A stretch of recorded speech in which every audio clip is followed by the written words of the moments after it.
She thought the worst thing in her life was fetching beer for a man who barely noticed she existed, until she woke up in a strange room, claimed by a man who said she was his now. Meanwhile, the husband she thought would search for her moves on with her sister, abandoning her to a twisted fate. The lines between captor and savior blur as survival turns into a cruel game, and the true nightmare begins. What started as a mundane existence has spiraled into a terrifying struggle for control, with no clear way out. It's going to be a little weird when me, a man, to tell the story. But just enjoy the story, it's really great. As I walked up to the gate of the big house, I felt so nervous that my hands were shaking. I wasn't sure how they would react to seeing me, or if they would even want to see me. But deep down, I felt like this was home. I thought they might be surprised or maybe just interested, but really, who could say? I never imagined I would try to come back here again. It didn't quite make sense, but I knew this was where I was meant to be. By the time someone reaches my age, which is 24, they usually have an idea of where they belong in life. Young women from wealthy families often go to college at 18, ready to start their careers. So if you measure me by their standards, I'm a bit behind. However, if you look at me based on life experiences instead of careers, I've done a lot. I got married right after I turned 18, and my husband and I had our own place. Well, to be fair, it was his place. And yes, it was a trailer. He was 40 years old, but that was the only life I had ever known. Every girl I knew wanted the same things. We wanted to leave our parents' houses and get married so we could have control over our own lives. We dreamed of making our own choices and deciding when to do things. Most of us understood that our husbands would technically be in charge, but we thought men were easy to handle, especially for someone like me who grew up in the mountains. Even if we were a few generations away from that life, it didn't matter. We believed that we could influence men by being supportive and kind, which was something most of us wanted to do anyway. So I married Zeke because he was a friend of my dad's and he was always nice to me. I thought I would be the center of Zeke's world. But when the initial excitement faded, reality hit hard. They were paid more for working the same job because night shifts were tougher. In reality, they were mostly alone during the night because the supervisors left at 7 p.m. after giving them their tasks. They really worked for just about an hour until the foreman went home. After that, they took a break and relaxed until it was almost time to finish. One night, Zeke and his brothers were sitting in the warehouse, enjoying some refreshments and listening to a baseball game while they waited for the foreman to leave. That night, a new high-low driver had just started. While they laughed and joked about his inexperience, he accidentally knocked over a stack of parts, and it landed on them. The warehouse foreman was walking by when it happened, so he saw everything unfold. The pallet was stacked high with boxes of small parts, and when it fell, the brothers tumbled to the ground. By the time the foreman arrived, Zeke was ready to impress him. His two brothers jumped up quickly, eager to show they were fine. They didn't want the foreman to find out they had been having refreshments while working. Zeke used this chance to show how clever he could be. As the foreman turned to him, Zeke said 3 simple words. These words stuck with him for the rest of his life, much like a famous idea by a smart man. Now those words are well known around our trailer park. Looking up at the foreman, Zeke said, "Oh, my back." That moment changed everything, and now Zeke has been enjoying his paychecks ever since. There was nothing really wrong with Zeke. He still enjoys hunting, fishing, and joking around with the guys in the neighborhood. But every 6 months, he visits a doctor and talks about some discomfort he feels. The discomfort has become quite pronounced, so the doctors have prescribed him medication. He receives it through his disability, and then he gives it to others in the trailer park. One of my jobs, like any good wife's, is to ensure Zeke never runs out of refreshments. So I go to the convenience store almost every day to keep our fridge stocked. One morning, Zeke kicked me awake and looked down at me with frustration. As I opened my eyes, I saw his unshaven face and wondered why he had woken me. "We're out of beer," he said sharply. "Why did I marry you? You don't seem to do much. How did you let us run out?" "I don't even drink it," I replied without thinking. Suddenly, a sharp pain hit me, and I felt disoriented for a moment. I got up, holding my face, and slipped on my old flip-flops. I put on my jeans and pulled a worn t-shirt over my head before walking out the door. I stepped out of the trailer and down onto a cinder block, which I used as a step. It was already over 80 degrees outside. Inside the trailer, it felt cooler because of the shade and a fan blowing warm air around. I carefully jumped over the mud that always gathered around the trailer in the warm season and started my walk. The 7-Eleven was almost a mile away, and I wanted to get back before the sun rose fully and made it even hotter. As I walked through the park toward the road, I waved and nodded to many of my neighbors. Some people who had more money were inside their trailers watching TV. Those who had less were on their porches, observing passers-by. I felt their eyes on me as I walked by. A few of them wanted to chat, but I didn't have time for that. I could see that some of the older men were not pleased with my choice of clothing. They seemed to prefer younger individuals in different attire. For them, it might have been the easiest way to express their preferences. I think I look nice in a simple way. My teeth are all there and in good shape. My hair is long, full, and a golden color, a blend of blonde and brown. At 5'2", I'm just the right height.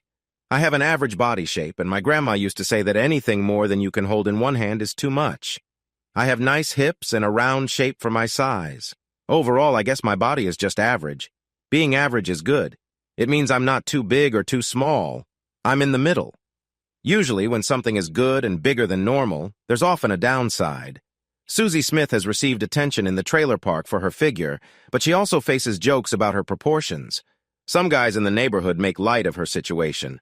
Zeke often recounts a humorous story about a time he meant to compliment her but ended up making an awkward mistake. He says you can't really tell where her back ends and her hips begin. Other residents joke about her not being able to use a chair comfortably. Despite Susie's curvy figure, she's never had a steady boyfriend. Guys will come over, look at her, and maybe engage in light conversation. Then they leave to do something else. So maybe being average is not so bad after all. As I walked down the street, I noticed that as I got closer to the main road, there was a lot more traffic. A few guys acknowledged me as they drove past, but my face hurt so much that I didn't smile at anyone. I knew I would have a big bruise by the time I got home, but I couldn't complain too much. It was my own fault for not watching what I said. I grew up in a place where things like that were pretty common. My dad loved my mom a lot. Unlike many people around us, they never strayed from each other. My dad cared for my mom deeply, and my mom was always cautious. I often saw my dad get frustrated with my mom if she didn't act the way he wanted. He always told us that respect is one of the few things a person truly has. So, if my mom upset him or spoke against him, he felt it was his responsibility to correct her. That morning, the parking lot of the 7-Eleven was already busy. They really should think about having a drive-through like those nice fast food places. There were no parking spaces open, so cars were parked in the middle of the lanes. That morning, I saw many nice cars and trucks in the parking lot. I stopped to look at them. I imagined one of them was mine, and that I could drive away from the old trailer park. Then I chuckled when I noticed how busy the store was inside.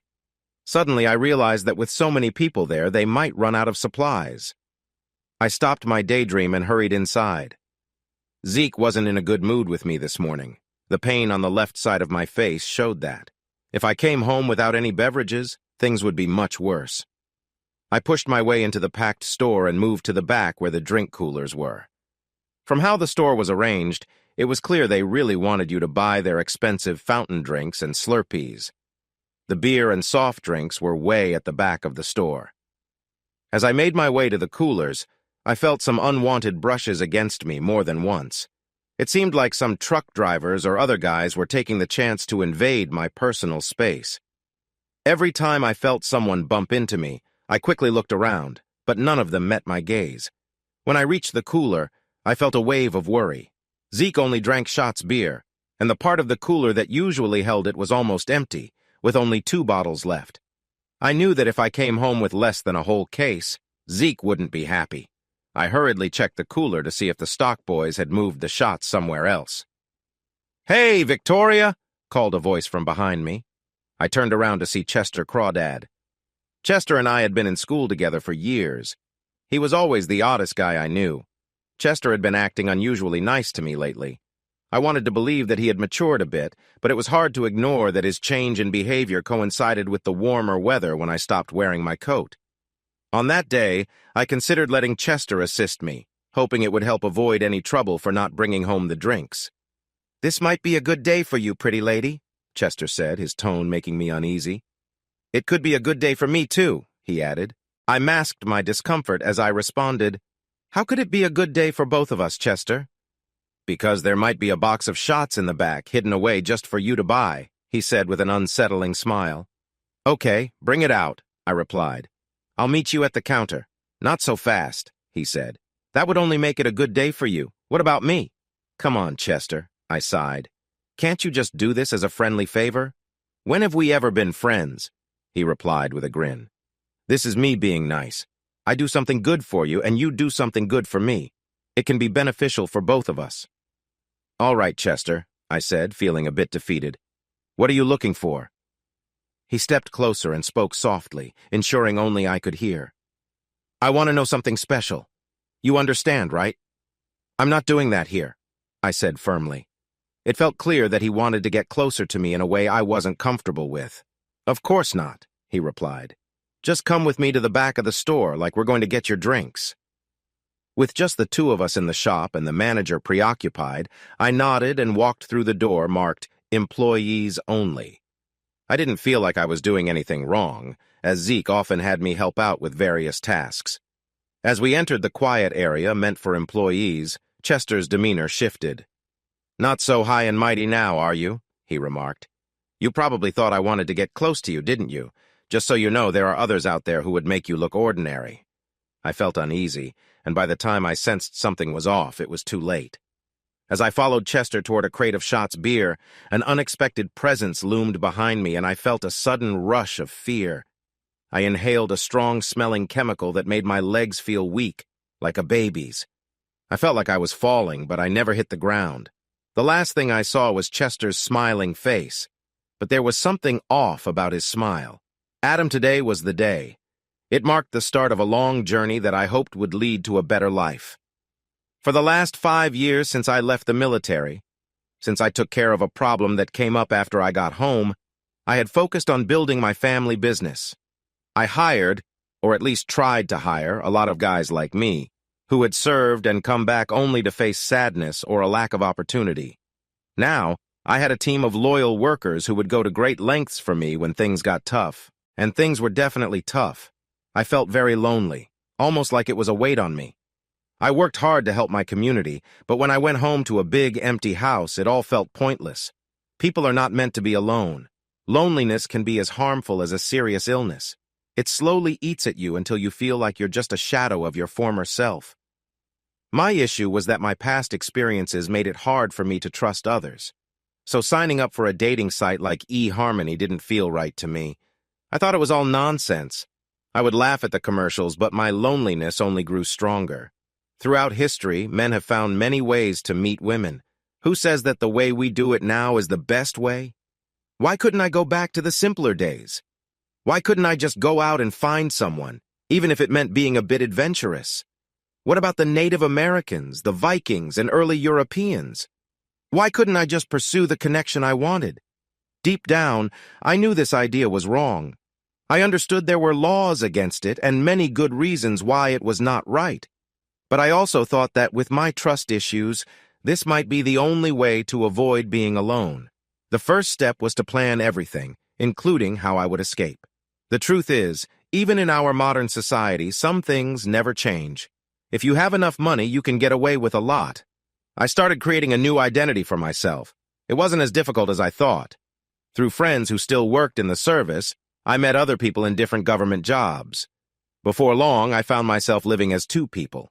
Just in case my plan didn't work, I made a new identity for myself to blend in with everyone else. After figuring out my escape plan, I needed to find the right person to connect with. I looked at women for weeks and picked 3. This part was easy because I chose them based on how appealing I found them and their traits. Any woman I wasn't drawn to was dropped from my list. Out of those 3, I crossed one off because she was truly in love with her husband. This left me with 2 choices, one of whom was single. The other woman had only been married for a few years, and she seemed overwhelmed in her marriage. It looked like her husband sometimes hurt her. I chose the single woman anyway because I believed that a marriage is a serious commitment. Even after my own experiences, I didn't want to cause problems in someone else's marriage. Her name was Elsa, and she lived just a couple of miles away from me. She worked as a nurse's assistant, and she was quite pretty. I had people following her every day, so I knew her schedule and where she'd be most of the time. Then everything changed. She lost her job, which I thought might help me. But soon we learned the reason she was let go. She had been misusing medication from the hospital. I wasn't interested in someone who had such issues, so I started looking at someone else. My feelings changed. Maybe it was just my loneliness that was growing, but I began to think that being married to a man who hurt her wasn't a good situation at all. This morning, I woke up with a feeling that my life was going to change. I smiled because it wasn't the first time I had thought this. The first time was in a little church in Michigan. Friends and family came together to see me marry my high school sweetheart.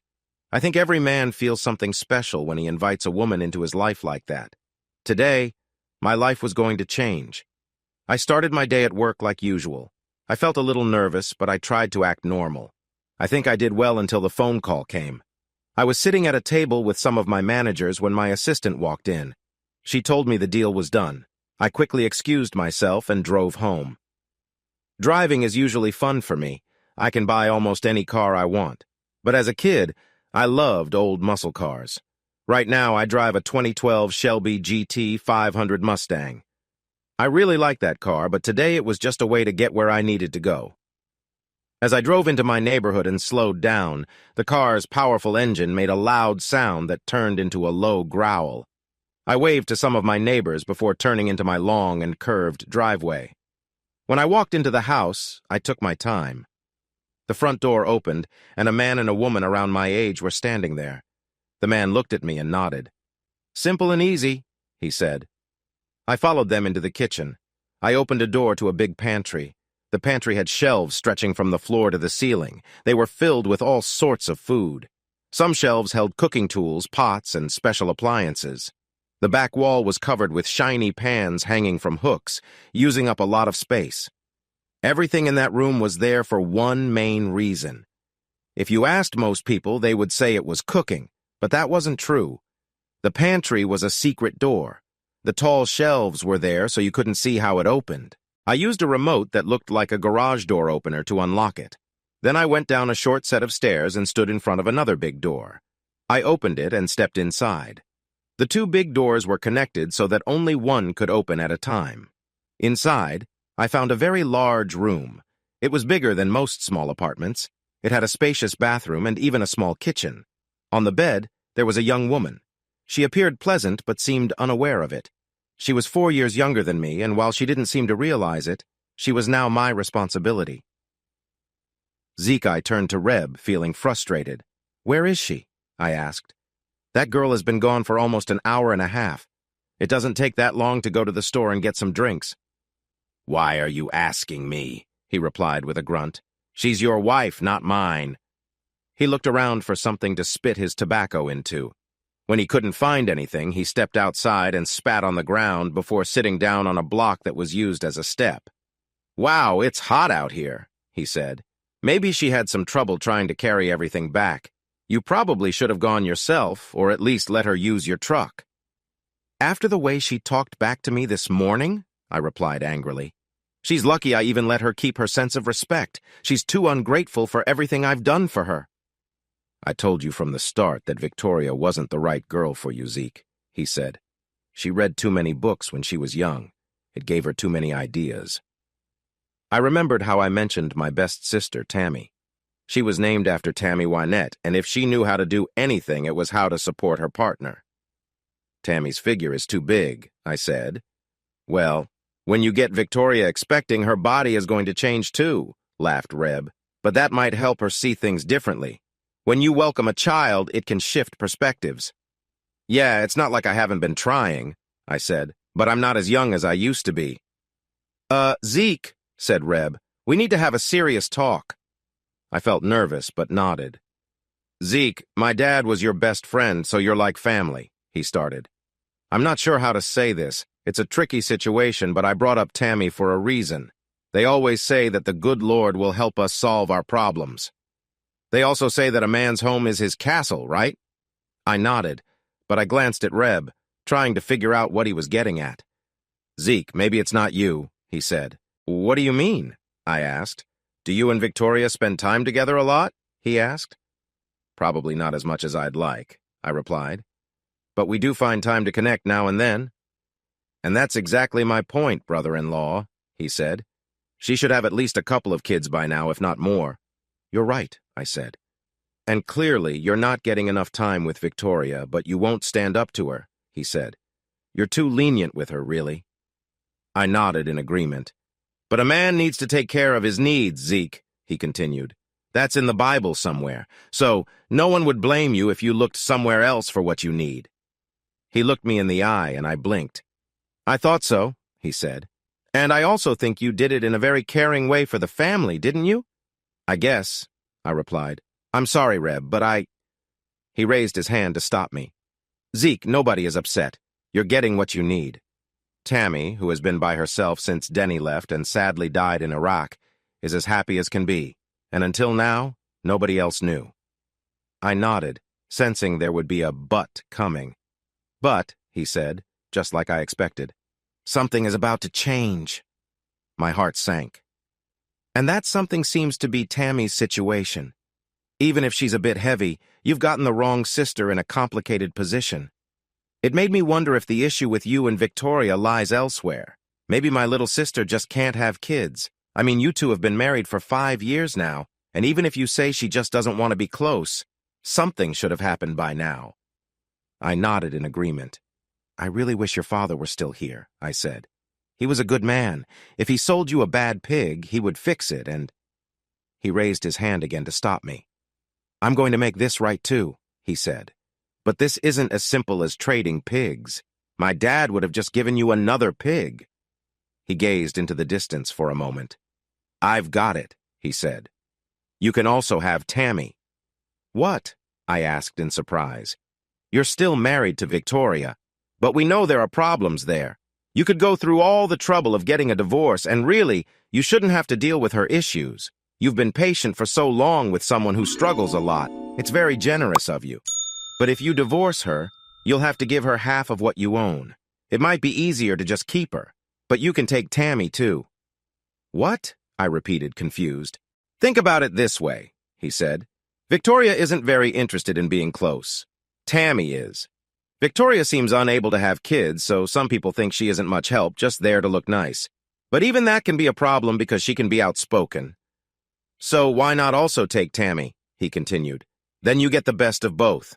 One supportive person and another who can take on responsibilities. You could let Tammy have a space close by and let Victoria manage on her own. At least that way, you'd have someone to help with everything that comes with raising a family. He gave me a friendly slap on the shoulder and smiled. I'll leave it to you to break the news to them, he added. Don't worry about Tammy, she's agreeable. And Victoria could use a little encouragement anyway. Man, thinking about this is tough work. Where's the drinks? 2 hours later, our mood had shifted from annoyed to frustrated to just plain gloomy. Let's go get her, he said. I nodded in agreement. We jumped into my Dodge Ram pickup and drove to the 7-Eleven. It was so hot that you could cook an egg on the pavement, and we didn't have any drinks. Victoria was really making me frustrated. I searched the whole store and found lots of drinks, but no sign of Victoria. I grabbed a case of beer from the cooler. It wasn't very cold, so it hadn't been there for long. When I got to the checkout, I saw that kid behind the register. I think his name was Chester. He went to school with Victoria when they were younger, and he always seemed interested in her. Chester, do you know when Victoria left here? I asked. He looked at me with a blank stare. Is Victoria coming over here? He asked with a grin. Before I mentioned my wife, he had been all business and too busy to even glance my way. But now he looked eager for any information about her. Chester, she should have been here and back home by now, I said. He shook his head. Victoria hasn't been here. If she had, I would have seen her, he said. Hey, Harlan, he called to an older man who looked bored. Harlan came over to us. What can I help you guys with? He asked in a tired voice. Was Victoria in here earlier? Chester asked. Who? Replied Harlan. You know Victoria, the woman I... Chester started to explain. Oh, that pretty blonde girl you always talk about. Harlan laughed. How would I know? There have been so many people coming in and out today that I can hardly remember who stopped by, let alone specific individuals. But I'll tell you this, She is very pretty, so I think if I had seen her here, I would remember. I thought to myself, so if you really needed me to say it, I'd say she hasn't been here. But if she had been, Chester would have noticed. As he went back to his work, I could feel my frustration rising. That girl took my beer money and wasted it on something foolish. She's probably out buying some new clothes or something, I said through gritted teeth. Don't spoil your wife by being too nice, Reb joked. But while we're here, we might as well pick up some beer, brother-in-law. And look at it this way. Since she really messed up this time, it will be easier for you to tell her that Tammy is moving into your room and she'll have to sleep elsewhere. I guess that's true, I replied. Victoria woke up feeling tired and a bit lost. I looked around and realized I was lying on a very soft and comfortable bed. Aside from my dry mouth and some ringing in my ears, I felt better than I had in a long time. The burning feeling in my face hit me again, and I remembered a confrontation I had that morning. I glanced around and noticed there were no windows in the room. I wondered what time it was. I'm in trouble, I thought. I tried to guess how long I had been gone. I knew I had been asleep for a while. I looked around the room. The first thing I noticed was a large flat-screen TV on the wall. I wished I could stay here long enough to watch that TV. At home, we only had a small TV, and I could only watch it when Zeke allowed me. Most of the time, he watched NASCAR, fishing shows, sports, and other shows. On the other side of the room, I saw a closet that seemed full of clothes.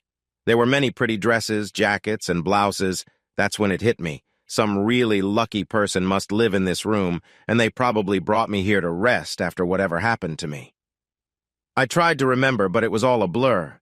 I placed one leg on the floor and attempted to stand up.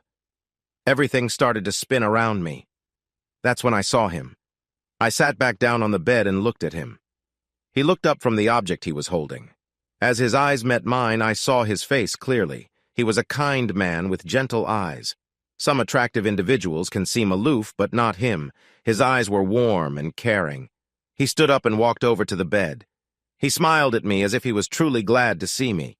As he looked at my face, he noticed the bruise on the left side. "Who did this to you?" he asked, sounding concerned. "Oh, it will heal in a few days," I replied. "My husband, Zeke, did this morning. I guess I talked back too much and—" I stopped when I saw that the warmth in his eyes had faded. There was something in his gaze that shifted, revealing a seriousness I hadn't seen before. "He'll never hurt you again," he said calmly. I wish that was true, I chuckled softly. But speaking of that, I should probably go home now. I noticed the kindness in him again, and he shook his head. "Victoria, you are home," he said confidently, "and no one will ever hurt you again, I promise." "Zeke hits me whenever he wants," I replied.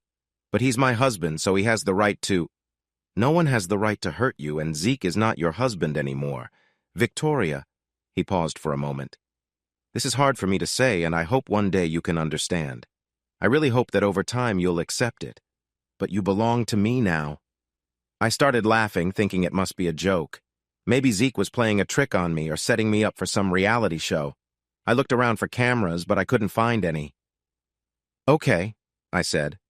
"I'll go along with this. How long will this joke go on?" "Forever, I hope," he said. I looked into his eyes and saw no sign of laughter. There was also no hint of deception. This man genuinely believed I would stay here. I got up and tried to rush by him on my shaky legs. I reached the big metal door but couldn't open it. There was no handle to turn. "Let me out of here," I shouted. "Let me out right now. When Zeke finds out about this, he's going to be really mad at you. He's probably looking for me right now." He shook his head. "First of all," he said, "Zeke isn't actually searching for you. He waited about 3 hours after you left. Then he drove to the store and got his own drinks. He did ask the clerk about you, but after that, he just went home. You've been gone for a whole day, and he hasn't even called the police yet." I was surprised. I wasn't surprised that Zeke hadn't reported me missing. I was surprised it had been a full day since I disappeared. "If Zeke knows what's best, he will stay away from you," he said. "I might have to confront him for what he did." "Hold on," I said. "You think Zeke is wrong for his actions, but you'd consider taking action against him for it?" He nodded. "You're safe with me now. No one can harm you again." Man, this is America," I replied. "We got rid of slavery a long time ago. No one can own anyone anymore." "I'm not so sure about that," he said. "From the moment you opened those beautiful blue eyes, you captured my heart." His words made me feel fluttery inside, and it wasn't just from whatever they used to knock me out. "But you're mistaken about that, Victoria. While slavery is not allowed here, there are still persistent issues where individuals are exploited in various ways. It's hard to believe, but it's true." "Is that why I'm here?" I shouted. "I won't let anyone use me. I will stand up against any challenges you or others may present." He started laughing so hard that I thought he might fall over. "What's so funny?" I asked, feeling frustrated.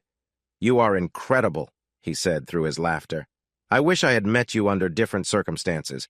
Look, Victoria, I didn't go through all this trouble and spend all this money for anything other than getting to know you.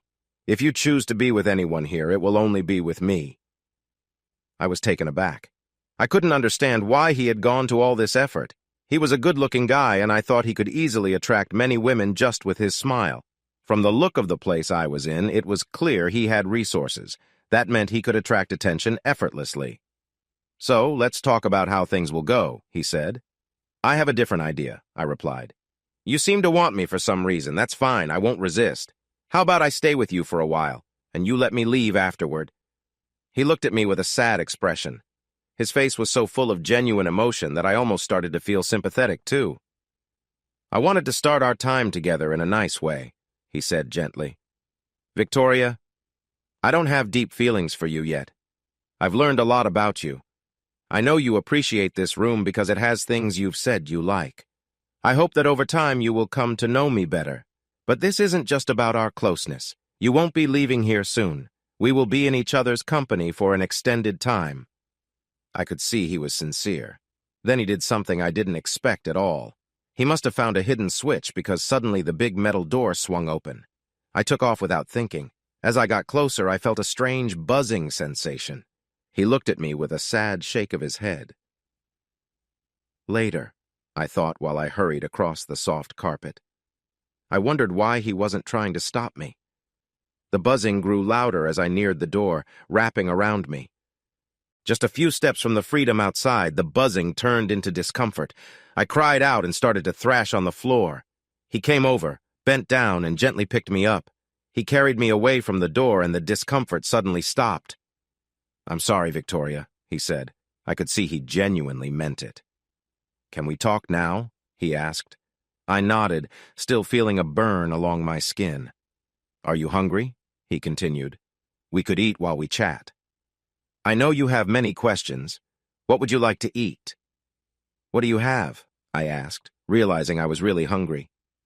"Victoria, my job is to make you happy," he said with a smile. "You can have anything you want." "Then let me go," I replied. "Well, anything except that," he said. "Can I have pizza?" I asked. He smiled and nodded, walking to the wall and pushing a button. A few minutes later, he returned. "We're getting it delivered. It will take about 20 minutes. Why don't you change into something comfortable?" he suggested. "These are all the clothes I have," I replied. "I do have a few more pieces back home, but—" I trailed off as he started laughing again. "Victoria, this is your room," he said. "Everything here is your size and was bought just for you." I stood up and stepped away from the doorway. I looked inside the closet and saw everything arranged by color. I opened a drawer and found all kinds of sleepwear. There were options ranging from cozy to stylish. "Is this what you really want?" I asked, my voice filled with frustration. "Do you want me to wear something just to please you?"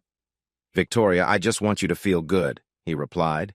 "You have lots of pajamas, even some with fun designs. You can choose whatever you like."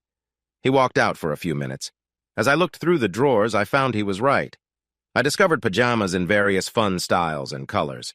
There were also plush sweatshirts and sweatpants that looked quite nice. The interesting part was that everything fit me perfectly. They were in colors I loved, too. Some items were in colors I might not have chosen myself. But when I thought about them or held them up to the mirror, I saw that they complemented my hair, eyes, and skin quite well. I had to admit that my captor had put some thought into things. A worry in my mind started to compare him to my husband. I looked in the mirror and didn't see anything that would attract a man. I realized I needed a shower before I tried on any of those nicer clothes. I walked over to a small door that felt tiny next to the big one that had kept me trapped. I didn't hear any buzzing, which made me think I could go through it. Just as I turned the handle, I heard a noise behind me and turned around to see that he had come back into the room.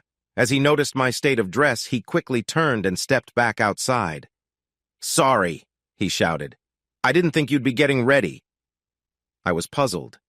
He had kidnapped me and wasn't going to let me return home to my husband and family, yet he left the room so quickly to avoid an embarrassing moment.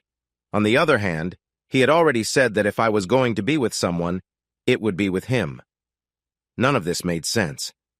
If I were in his shoes, I might have acted differently. Maybe he was trying to treat me kindly first, as if he wanted me to feel cared for before anything else. That way, he could say he had been good to me if it ever came up later. "Hey!" I called out. He peeked around the wall, then quickly pulled back. "You have a few robes hanging in your bathroom," he called out. I looked and saw he was right. I put one on. "Okay, I'm covered," I shouted, and he came into the room.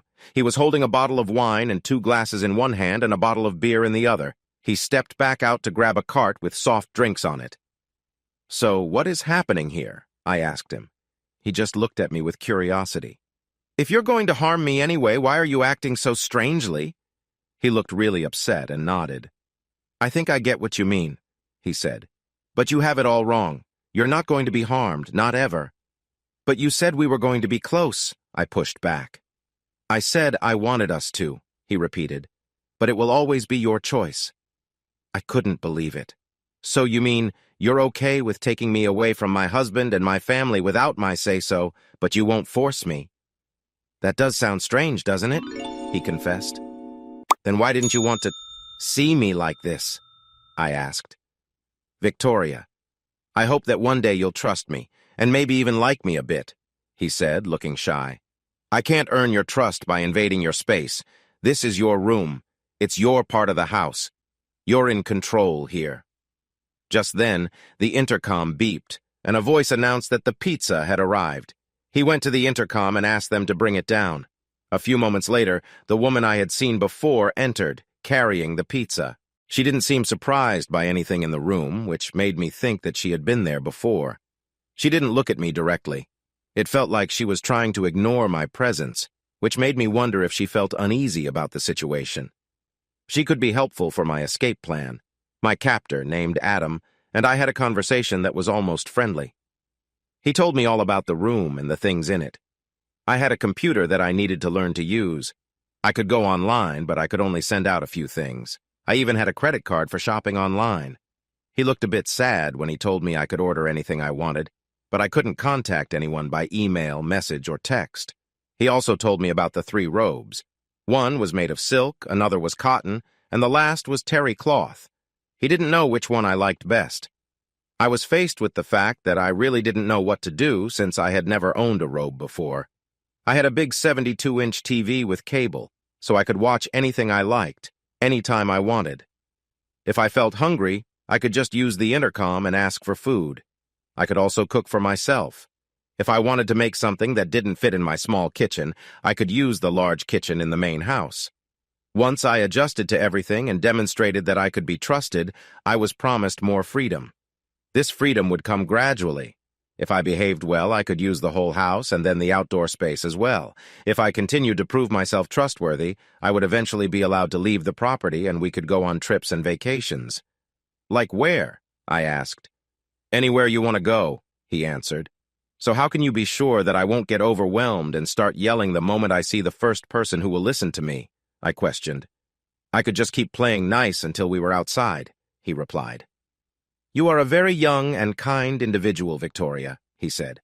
"I know this is not a common way for people to meet, but I really want us to be good friends. I assume you want to live freely too, and I promise I don't want to spend my life in prison. I've taken steps to make sure that doesn't happen. One of those steps is your implant. I and some people I work with have small devices that control your implant. Whenever we go out or travel, one of us will always be with you. If you tried to do anything harmful, even if you made a small noise, we would have to act quickly to protect ourselves.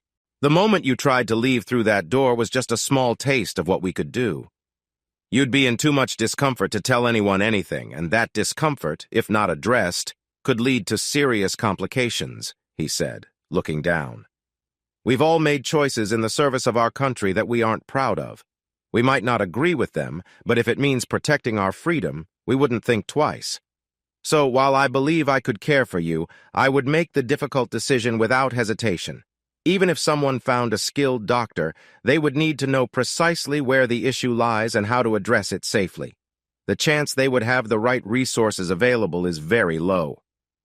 From the way he looked, I could tell he didn't want to discuss that anymore. After that, we chatted more casually about what I could do and what I couldn't. He mentioned that when he got home from work the next day, he would show me around the house and the yard.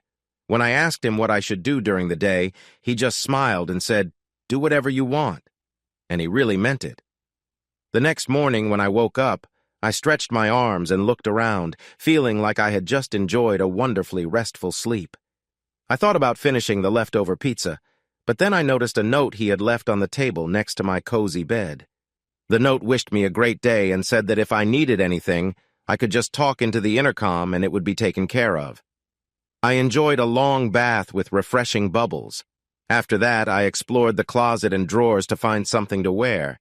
There were so many options that I found it difficult to choose. I turned on the TV to see what some presenters were wearing. I put together an outfit that closely resembled the styles I had seen. Then I took my hair out of its usual ponytail and tried to brush it. I searched through the drawers and discovered various types of makeup. I had never really worn much makeup before. I was experimenting with some products when I heard someone laugh behind me. I turned around and saw it was the woman I had met the night before. "You don't really know how to use that, do you?" She chuckled. I shot her an annoyed look. "And what are you getting all dressed up for? Is this like a game?" she asked. "Excuse me," I replied coolly. "I didn't study this sort of thing." "Listen, Victoria," she said, "we might as well try to make the best of this. He's a really nice guy, and trust me, he put in a lot of effort for this. So let's put aside the details and try to enjoy it." I still felt that she was concealing something from me. She showed me how to apply the eye makeup and everything else.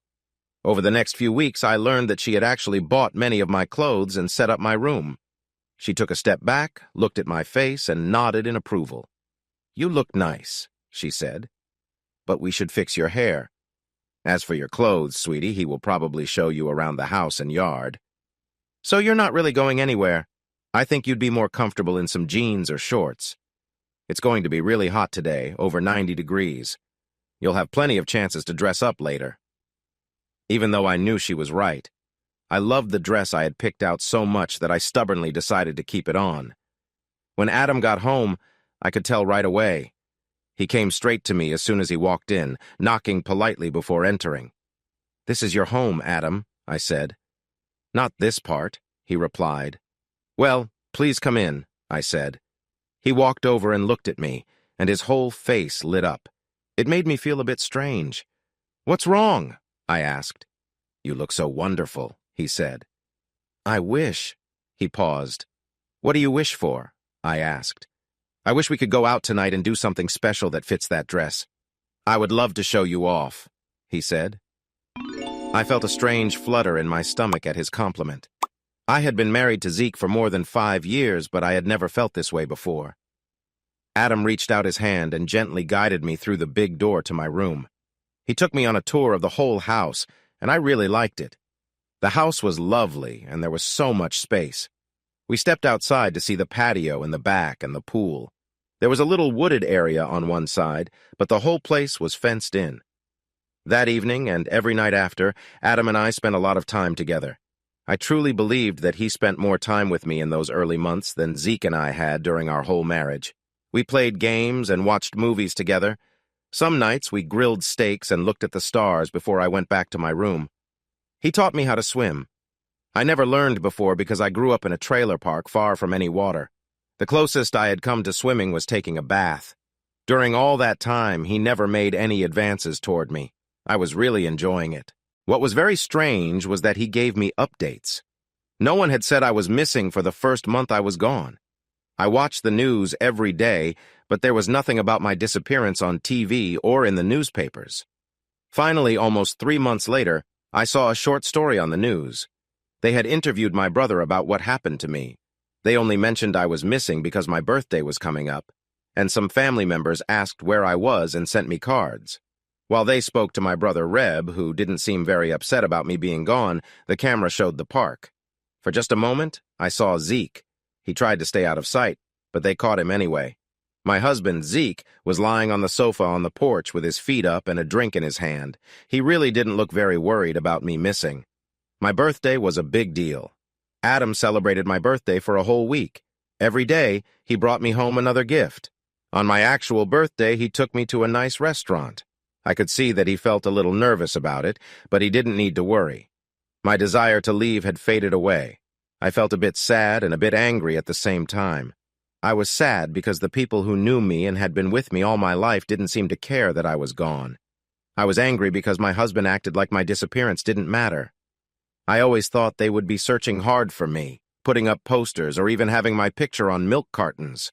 I thought I just needed to wait and then I could escape, thinking my family was out looking for me. But none of that was true. The person who took me away cared more about me than my own family. At the restaurant, I could see that Adam was nervous. "Adam, dear, just relax," I said. "I promise I won't do anything tonight. You can trust me." It turned out to be one of those nights that feel special, like in the movies. It was the most memorable evening I had ever experienced. After we got home from dinner, we enjoyed a glass of non-alcoholic beverage on the deck. Then we lay in the grass, looking at the stars.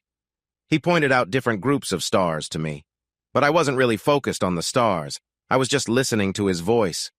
I remembered that he had always been kind to me. He never said anything mean, and he had never hurt me. Since I arrived, all he wanted was to make me happy. Suddenly, I turned to him and gave him a gentle gesture of appreciation. He stopped talking and smiled brightly. For a moment, I was surprised by the warmth of that interaction. I thought he might react differently, but he just smiled back at me. Feeling a bit embarrassed, I filled the quiet with words. "I just wanted to say thank you for everything you did for my birthday," I said. "It doesn't mean anything else." He nodded quietly, and I felt really bad. I was really unsure about everything. On one hand, this guy had treated me better than anyone else ever had, but on the other hand, I had to keep reminding myself that he had taken me without my choice and was making it impossible for me to go back to my family and my husband. I was also certain that my family was looking for me and would find me eventually. It felt strange. He stood there smiling at me, like my small gesture of appreciation meant so much. As the weeks went by, things got even stranger. We took walks in the neighborhood and I met some of the neighbors. They looked me over like they were curious about what made me special. Everyone seemed to really like Adam. Honestly, I liked Adam too. If he hadn't taken me away, I'd still be back in that old trailer getting drinks for Zeke. I think that was the moment when I stopped worrying and started enjoying life. Sometimes I still thought about leaving and checked to see how closely they were watching me. Other times, my guilt made me want to hide away in my room. Adam seemed to notice when I felt this way. He never got mad. He just let me have my space until I was ready to spend time with him again. When December came with snow and cold, I realized that Adam and I had been together for 6 months. There were no more news stories about me. It felt like everyone had forgotten me. I remembered how winter used to be at the trailer park and laughed. I often ended up spending time with Zeke more for warmth than because I really wanted to. But with Adam, we played in the snow like we were kids, then hurried inside for cups of tasty raspberry cocoa. We relaxed in front of the fire, either inside by the fireplace or outside by the fire pit on the deck. We played video games or watched movies together on my big TV. Adam always let me choose the movies we saw. He just sat there with a goofy smile, watching me from the side when he thought I didn't see him. As Adam and I became closer over the past few weeks, Tella, the woman who looked after me, became more serious. She was never mean to me, but I could tell she didn't like that they took me away. At first I thought she was just on my side, but later I understood she was worried about Adam, not me. A few weeks before Christmas, I was talking to her and mentioned how Adam often stared at me. She completely lost her temper. It was the first time I saw her get upset. "It's strange how he sits there and watches anything I want to see," I said. "We even watched Steel Magnolias last night. My brother always said no man could sit through that movie without getting bored. But Adam just sat there smiling. Most of the time, he didn't even look at the screen. He was only watching me. I wondered why he did that. "Ugh, what a fool!" she suddenly shouted. "He does it because he really likes you. For some reason, he thinks you're really special. Do you even know how lucky you are? I wish I could just take you back to that old trailer park." "I wish you could too," I replied. "I'd leave right now. Let's go." She just walked out of the room, and I didn't see her for the rest of the day. The next day, she said she was sorry. I finally understood what was happening. Tella liked him. The trouble was, I wasn't sure if I liked him too. That evening, while Adam and I watched Game of Thrones, I glanced at him from the side. I kept catching him looking at me. I decided to wait until he did it again, and then I looked right back at him. I could see it shining in his eyes like a happy puppy. He really had feelings for me. It made me feel odd. Then suddenly I found myself leaning closer to him. It felt electric, and I could sense the connection between us. He seemed pleasantly surprised, and our moment lingered, drawing us closer together. Time felt like it faded away, and I enjoyed being in that space with him. Adam had a unique presence that made everything feel exciting. I liked that he didn't taste like old drinks or anything unpleasant. Another thing I liked was how gently he pulled me closer. It felt like he was just happy to be with me and not trying to take control. I hadn't been close to anyone in 6 months, so I quickly felt a rush of feelings. I leaned against him and playfully rested my leg over his waist. Suddenly, he gently pushed me away, leaving me surprised. "What's wrong?" I asked. "Tori, you've had quite a bit of wine and you seem really excited," he said. "This is a big step." "Maybe you should think about it first," he said. I felt a pang of hurt and spoke without really planning my words. "Are you sure you want to let this go?" I asked. "I might not ask again." He just stared at me. I stood up and walked over to the big door as if to show him out. He got up and followed me. "Good night, Tori," he said, sounding sad. Once he left, I jumped onto my bed and cried. Later that night, I kept thinking about it and felt terrible. I realized how foolish I had been. Adam had cared more about my feelings than I did. I had been a bit tipsy and flustered, even though I didn't usually think of myself that way. A part of me was upset that he didn't immediately want to take things further, but he was more worried about how I would feel about it afterwards. That was the moment I truly understood what love meant, and that Adam loved me. I realized my own husband treated me more like a toy than a partner. Zeke just wanted to drink and have some fun, but Adam really cared about how I felt. It was confusing to think about. I woke up the next morning with a headache and felt even worse. Tella brought me breakfast and looked at me with disappointment. I couldn't believe I had messed up with Victoria. It took me months to get us comfortable with each other. The affection from last night made me think we were getting closer, and it felt like we were moving in the right direction. I had started to believe that no matter how we met, we could be a real couple. As I drove my Mustang to work, the car roared and rumbled. Its strong engine made the drive quick and smooth. I tried to focus on my work that day, not wanting to think about how I had ruined things the night before.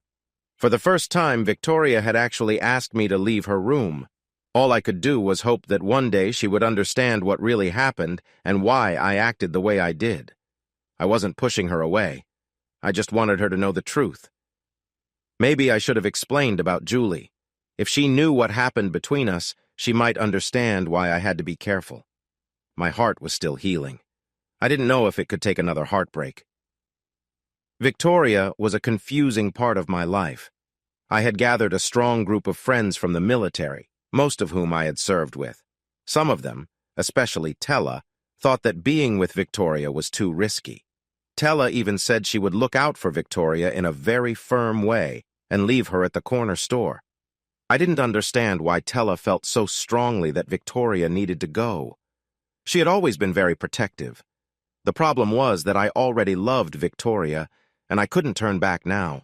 I loved her much more than I ever loved Julie, my first wife. Until last night, everything seemed really perfect between Victoria and me. I didn't expect everything to be flawless. I knew we would encounter some challenges along the way, but I never thought it would hurt like this. This was a whole new area for me.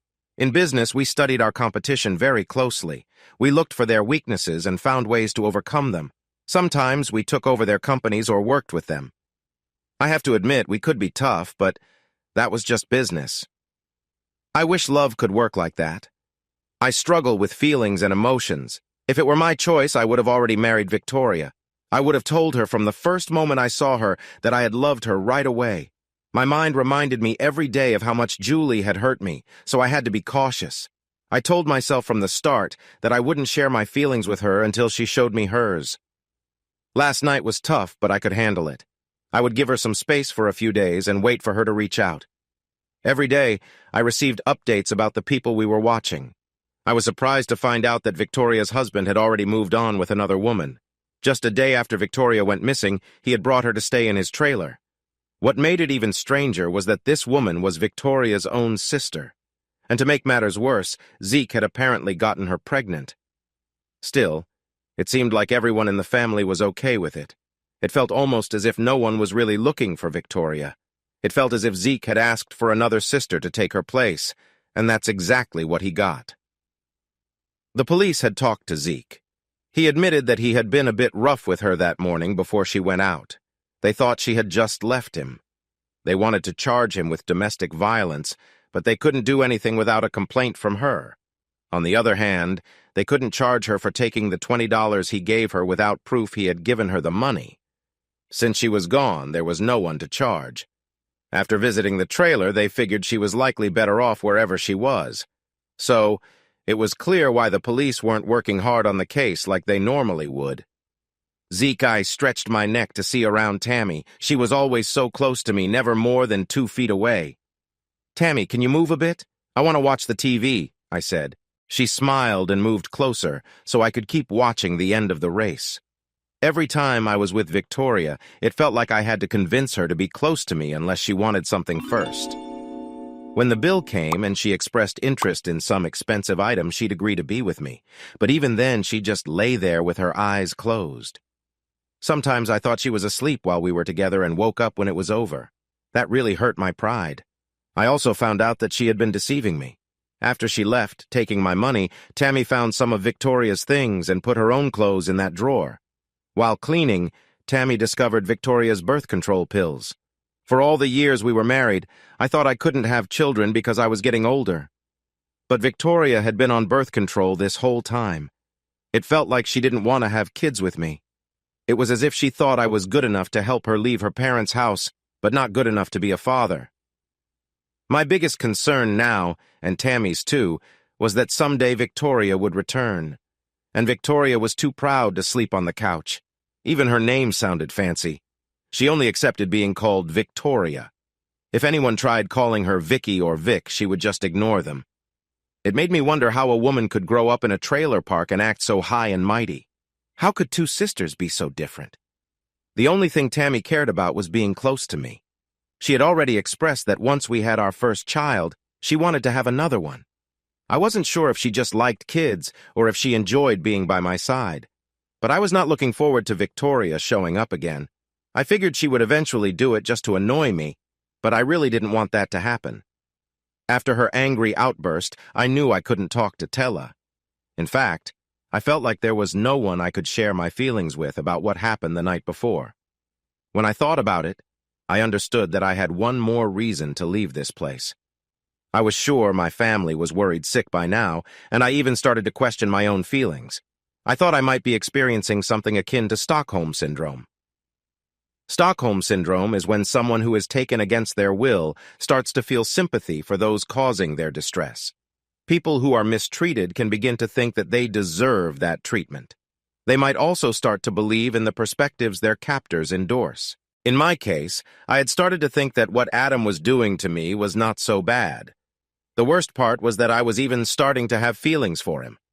I was actually contemplating being unfaithful to my husband for a man who had taken me away and wouldn't let me go back to my family. I was struggling inside, unsure if I should try to find a way out. The hardest part was remembering the look in his eyes when he pushed me away. I could see it was really tough for him. I felt that he wanted to be close to me just as much as I wanted to be close to him. But there was something more important to him than that. The thought of it made me very anxious. I started to believe that Adam genuinely cared for me. Not in the same way my husband did, but rather with the kind of deep affection that you see in movies, the kind that makes someone want to stay with you forever. Then there was how I thought about my relationship with Zeke.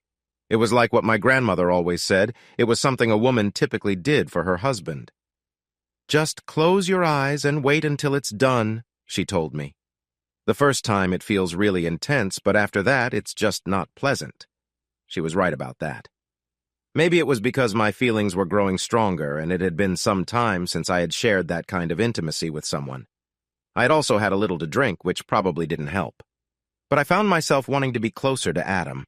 I couldn't figure out why I was willing to be involved with a man who was holding me against my will, something I didn't even want to do with my own husband unless there was something in it for me. After thinking for a few more hours, I remembered my plan to escape. I aimed to make them trust me. Then, when they let their guard down, I could slip away. Last night would have been the perfect moment to move forward with my plan. Like a spy, I could have made my move by letting Adam get close. If he was anything like Zeke, he would have fallen asleep right after, giving me a chance to quietly leave the house while everyone was asleep. I needed a way to turn off the doors linked to my implant. I figured that the remotes they used worked like car key fobs. If I stayed far enough away from them, I could stay safe. So I spent the rest of the day getting ready for Adam. I knew about when he would be home, and soon enough, I heard the sound of his Mustang coming up the road. I made myself comfortable on the sofa in my room, waiting for him. It made me feel good to see how happy he was every time he saw me. I sat there for a while, hoping he would walk in, but he didn't. After some time, I turned on the TV and watched an episode of Big Bang Theory. He still hadn't arrived. I remembered that a few times Adam had come home with work or friends and needed to take care of that before he could see me. Usually, he'd call me on the intercom to let me know what was happening. I decided to use the intercom myself. I talked to Tella. She informed me that Adam was definitely home, but didn't say much more. She asked if I wanted dinner, and I said yes. The cook had made one of my favorite meals. When Tella brought mine to me, I asked her if Adam would be having dinner with me, as we always did. I was surprised when she told me he had already eaten. I really couldn't understand what was going on. By that time, I could move around the house and the grounds a little. If I got too close to the gates, I would feel a warning buzz. There were days when I felt like a dog in a yard with one of those invisible fences. I went to Adam's room and saw that the TV was on. He was lying on his bed, watching one of our shows without me. I looked around the corner at him. He didn't seem happy for some reason. He didn't have his usual glow. I felt sad, too. I went back to my room and asked Tella to come see me. "What is it?" she asked when she arrived. "Why is Adam sad?" I inquired. She rolled her eyes and shook her head. "Tella, I don't need your attitude," I said, raising my voice. She just stared at me. "I know you care about him," I added. "The best thing you can do right now is to focus on helping me, so tell me why he is sad." "Because he cares about someone who isn't good for him at all," she said sharply. "And that same person rejected him, leaving him feeling lost." "I'm really sorry," I replied. "I didn't know. No one has ever cared about me like that before. I was unsure of what to say." "Victoria, you wouldn't see him at his best right now," she said. "He is really the kindest and nicest guy I've ever known, but he's feeling really confused inside. I probably shouldn't tell you this." She sat beside me on the edge of my bed, then she took out her remote and pressed a button. The big door closed tightly, leaving just the two of us.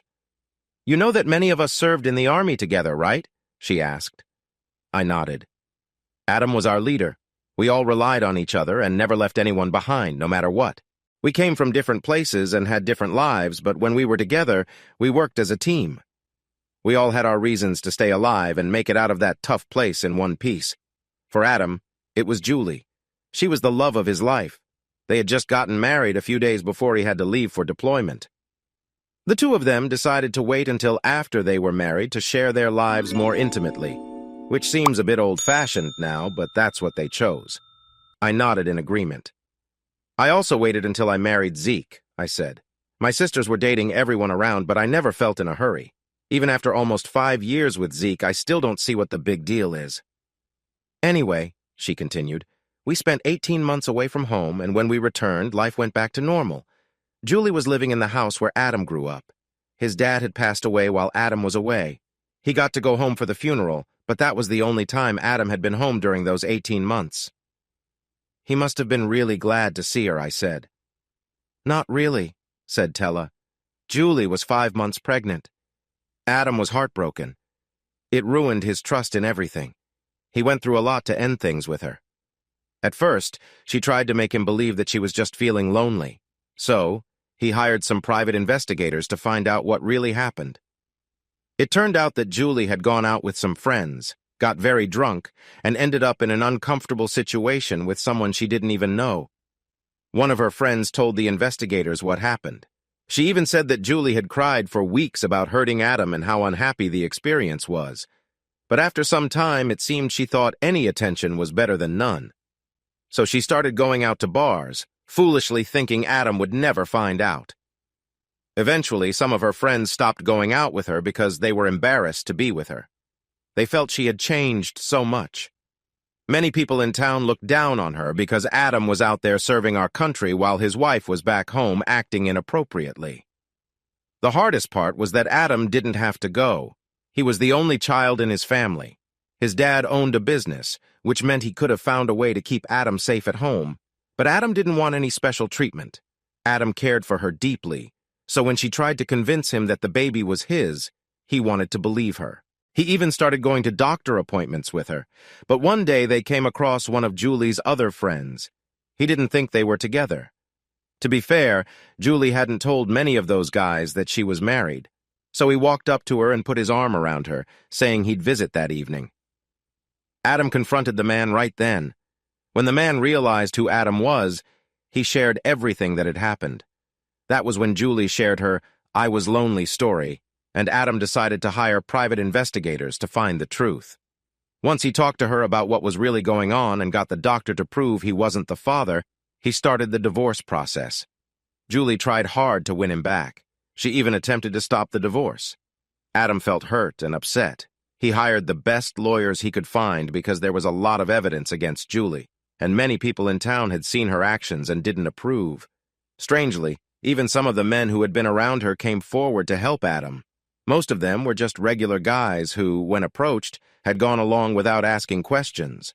Most of them felt really bad when they learned she was married to a man serving overseas and that she had been dishonest about what happened.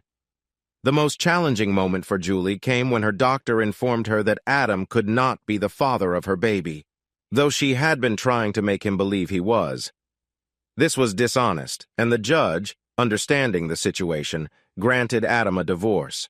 Instead of Julie facing legal repercussions for her deceit, she agreed to leave Adam alone, and he didn't have to provide her with any support or money. Many felt relief over this outcome. However, Adam became increasingly withdrawn and despondent. He stopped going on dates and found it hard to trust anyone, particularly women. Until recently, most of the secretaries and office workers at Adam's company were men, as he was reluctant to hire women at all. Julie's actions not only hurt him emotionally, but also impacted his overall spirit. "Well, why did he hire you?" I asked. "That's part of my problem," she replied. "Adam sees me as one of his team. I'm like a soldier to him, and I also feel like family. I care about him deeply and would never betray him, but he just doesn't see me as a woman. It feels unfair." So we considered that perhaps some social interactions with other women might help Adam feel better. We tried to explain this to him. There would be no emotional commitments involved. He could simply enjoy the company and then part ways when he was finished. If he liked the woman, he could see her again, and if not, he could choose someone else. We went to a reputable place in Reno, but it didn't work out. Adam isn't the type to engage in casual encounters. He needs some emotional connection, as it matters to him beyond just companionship. Honestly, neither of you have shared a close bond in months, and since you arrived, he seems genuinely happier. You mentioned feeling curious about why he smiles whenever he sees you. He feels a sense of comfort just being around you, which is why I'm pleased you both are exploring this connection. He's becoming more attached to you. Sooner or later, circumstances might change and you could leave. We have contingency plans for that. We know we'll need to start fresh elsewhere. Because if you leave, you might go to the authorities, but I believe they won't track us down. Like I said, it's a risky situation, but many of us genuinely care about Adam. We would do anything for him. So if you bring him happiness, that's wonderful. I just hate seeing him sad when it feels like his feelings are at stake. He deserves better. And yes, Victoria, I understand that what we did was wrong. None of us, especially him, ever aimed to cause you harm. All he wants is to see you happy. I view this as the beginning of something significant. He truly cares for you, very deeply. If both of you remain unhappy for a while, I think he might offer you a decision. What kind of decision? I asked. Adam is a fair person, she said. I believe that when he feels stronger emotionally, and I'm not certain how long that will take, he might let you go and provide some assistance so you won't take action against him. How long will that be? I asked. I'm not sure, she replied, but this is largely up to you. I'm sure you're glad he isn't in your room watching you, right? As she walked away and left the door open, I switched off the lights and the TV in my room. It was already past 10 o'clock, and I thought about everything we had talked about. For the first time, I realized something surprising. I wasn't happy either. I had dressed up, hoping he would come to me, but he did exactly what I had told him to do. I made it clear that he wasn't welcome in my room, and he hadn't come back. It was strange because when he didn't come back, I went looking for him. His sadness affected me, and it wasn't just a strange feeling. I had to admit that I missed him. I snuggled under the covers and tried to sleep. It took me a long time to finally doze off. The next morning, I got up as usual and headed to his room. He was already at work, which was normal for him. I decided to dress a bit nicer and wore clothes that he liked. Adam preferred more modest outfits, but he often commented about how much he liked my style. So I chose a blouse that was comfortable and a pair of stylish shorts. I went outside to the deck and sat on the edge of the pool, letting my legs splash in the cool water. He walked into the kitchen and spotted me. I had been glancing at the kitchen and noticed when he entered. Our eyes met, and he looked even more downcast. It felt like being apart was really affecting him. My heart ached even more. I wished he would act like Zeke and just come over, encourage me, and tell me to get my act together. In my marriage, even when Zeke was wrong, he somehow always felt right. He was the man, so his word meant everything. I realized I had been very wrong. Adam had tried to keep me safe from my own mistakes. He didn't want to take advantage of me when I was inebriated, and now he was the one feeling the pain. The strange thing was, I felt hurt too. I missed being with him, his laughter, and the kind way he treated me. If that was an odd feeling for me, then so be it. He left the kitchen, and I knew I couldn't handle another night like the one before. I walked back to my room through the dark house. I took a relaxing bath with my favorite bubble bath, enjoying a long soak. When I finished, I put on my soft robe from the back of the door and left my room. I climbed the stairs and went to Adam's room. I didn't knock. I just turned the handle and walked in. He was lying on his bed, watching TV. "Victoria, you're not supposed to just walk into someone's room," he said. I started to think about my grandmother's views on relationships for the first time. I felt nervous and unsure about what would happen next. I felt guilty because I realized that we were going to be together in a way that felt wrong, especially because I was married.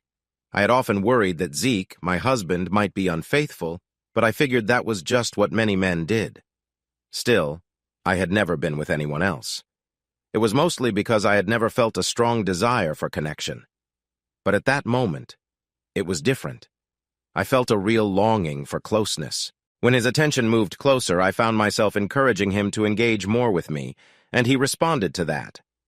Being close to my husband had never felt this thrilling, even though we hadn't crossed certain boundaries yet.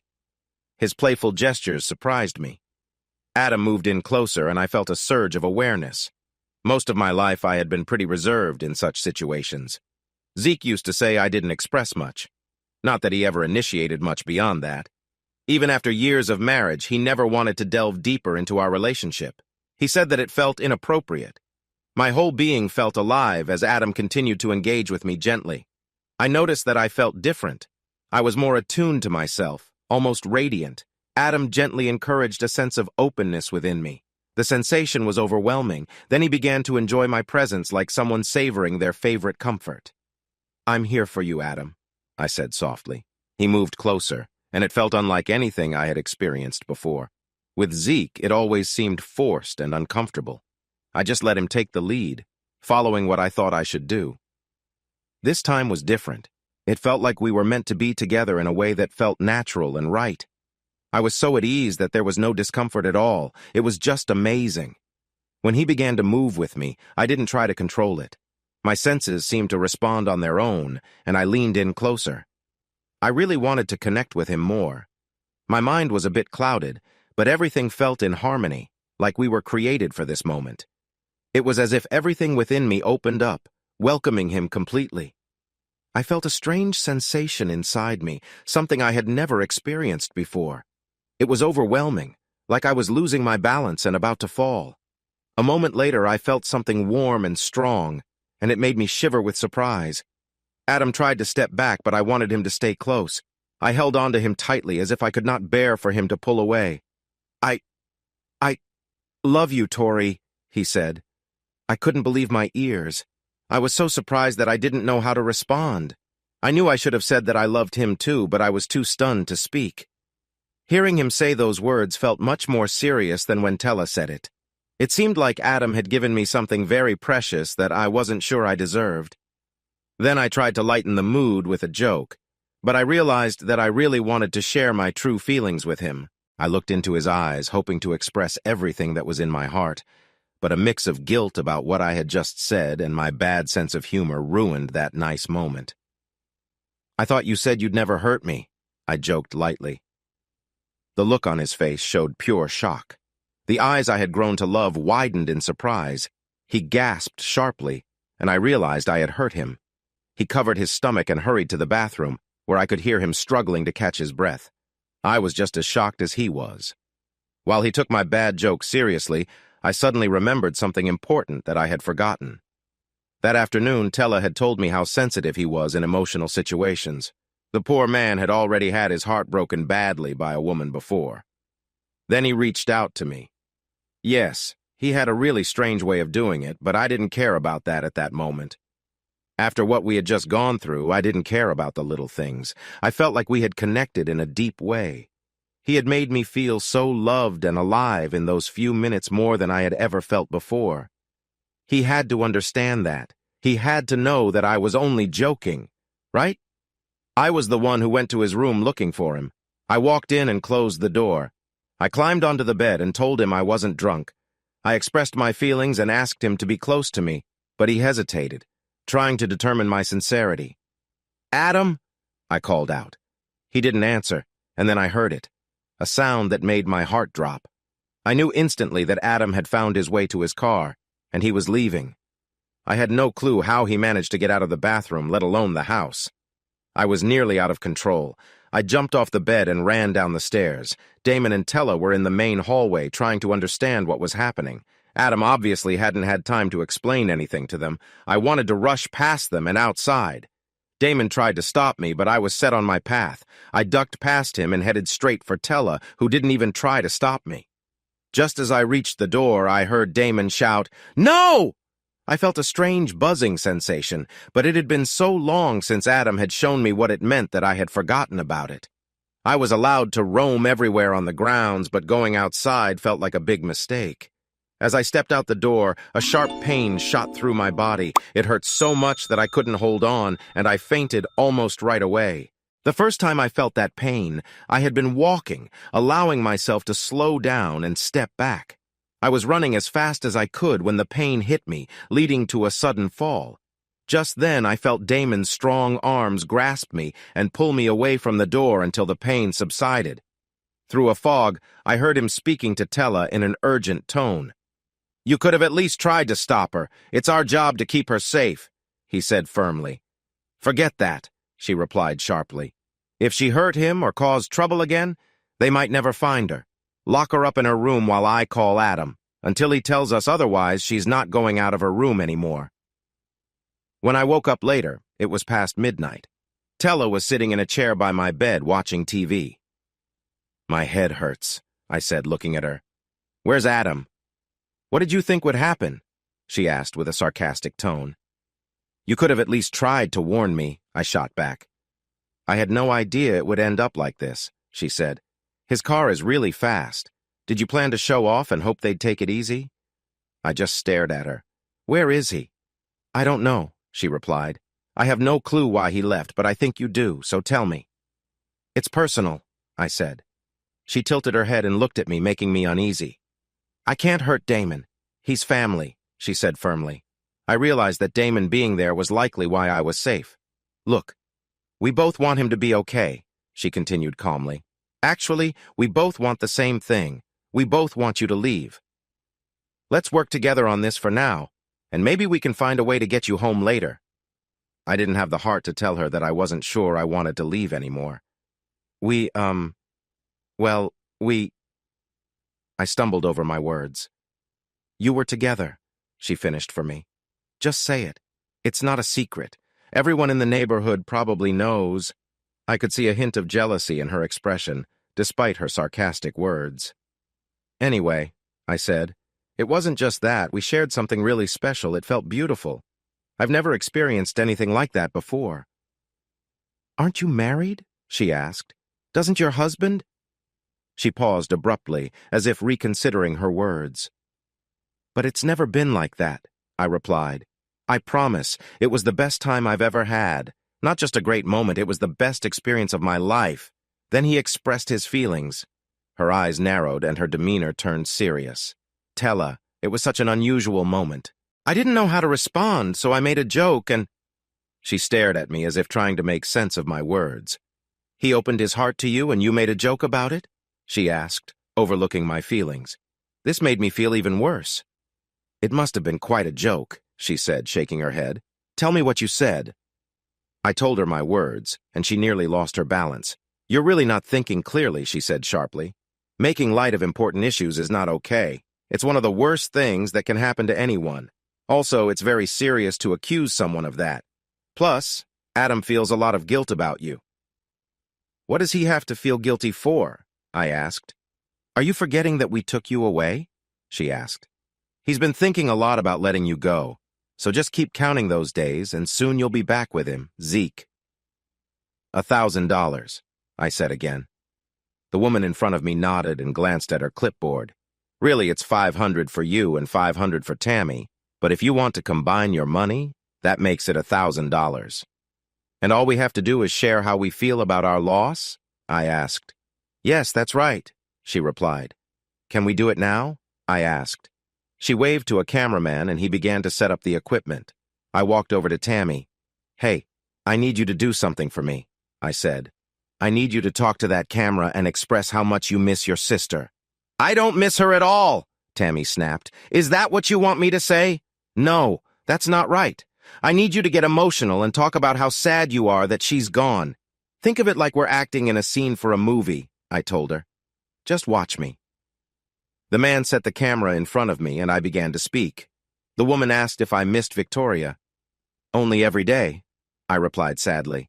Victoria was the joy in my life. Without her, everything feels dark and lonely. I can only remember the last thing I told her before she went to get some drinks. I told her I loved her and... I started to tear up, then looked back at the camera. Victoria, if you're out there, please come home. I cried more, hoping the audience would connect with my feelings. They always seemed to appreciate when men showed their softer side. Let's see you top that, I whispered to Tammy. Tammy was impressive. She really knew how to act. I'd say she was the star of our family. I just want my sister back, she said, looking directly at the camera. So much has changed since she left us almost 9 months ago. She waved for the camera to follow her as she walked up onto the porch. She picked up the baby and held her up to the camera. Victoria, this is your niece. She was born while you were away. We named her after you. I felt really emotional when Tammy used my idea, so I started to tear up, and the baby began to cry too. Quickly, I jumped back in front of the camera and cried along with them. As soon as the director yelled, "Cut!" we all stopped crying. Tammy walked away and put the baby back in the crib. I held out my hand and the woman gave me 10 fresh $100 bills. I walked over to Tammy while they packed up to leave. You tricking friend, I said, laughing. You know we named the baby Tammy after you. Yeah, but we spell her name with an I, she replied.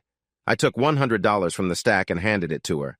They gave us $200 for acting, I said. You get half. Her face lit up and she quickly grabbed the money and tucked it away. You better find a safer place to keep that, I said. That's the first place I would look. I shared a warm moment with her. Just then, a bill floated down and I quickly grabbed it while she closed her eyes and smiled, enjoying the moment. 2 hours later, she came into the trailer, upset and telling me that I had been right. She had lost her money. Don't worry, Tammy, I said. Money comes and goes, but I'll share mine with you. I held out a $100 bill and told her to spend $50, but to please bring back my change. Getting some sleep really helped me when I finally managed to doze off. I had a series of dreams that helped me see things more clearly. I dreamt about what had happened in Adam's room the night before. It wasn't just that we had shared a close moment. It was the way he had treated me during my time there. Even how his friends had taken care of me showed me a lot. They had helped me feel relaxed, and they hadn't left a single mark on me. I woke up feeling fuzzy but safe. While I was unconscious, they had put a tiny RF chip on me. But I figured that was much better than being harmed or mistreated. When I thought about Adam, all I felt was warmth. He had never raised a hand to me or even shouted at me.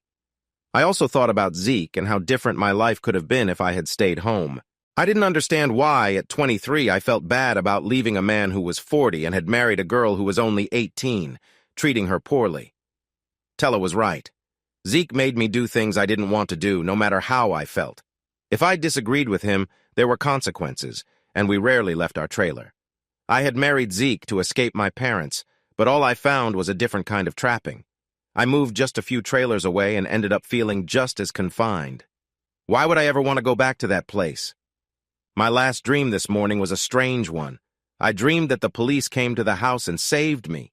They took me back to Zeke. I watched as years went by. I became overwhelmed, looking just like the other older women in the trailer park.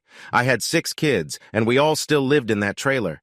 My whole life, I never went more than a mile from that trailer, and Zeke and I argued all the time. It was a nightmare. Adam was caught during the raid and faced consequences for taking me. I tried to tell them I had been treated well and didn't want to press charges. But Zeke told them I had been brainwashed, claiming it was his job to make decisions for me as my husband. He wanted Adam to face the worst punishment. In my dream, he even called it the electric chair. We even named one of our kids Lectric.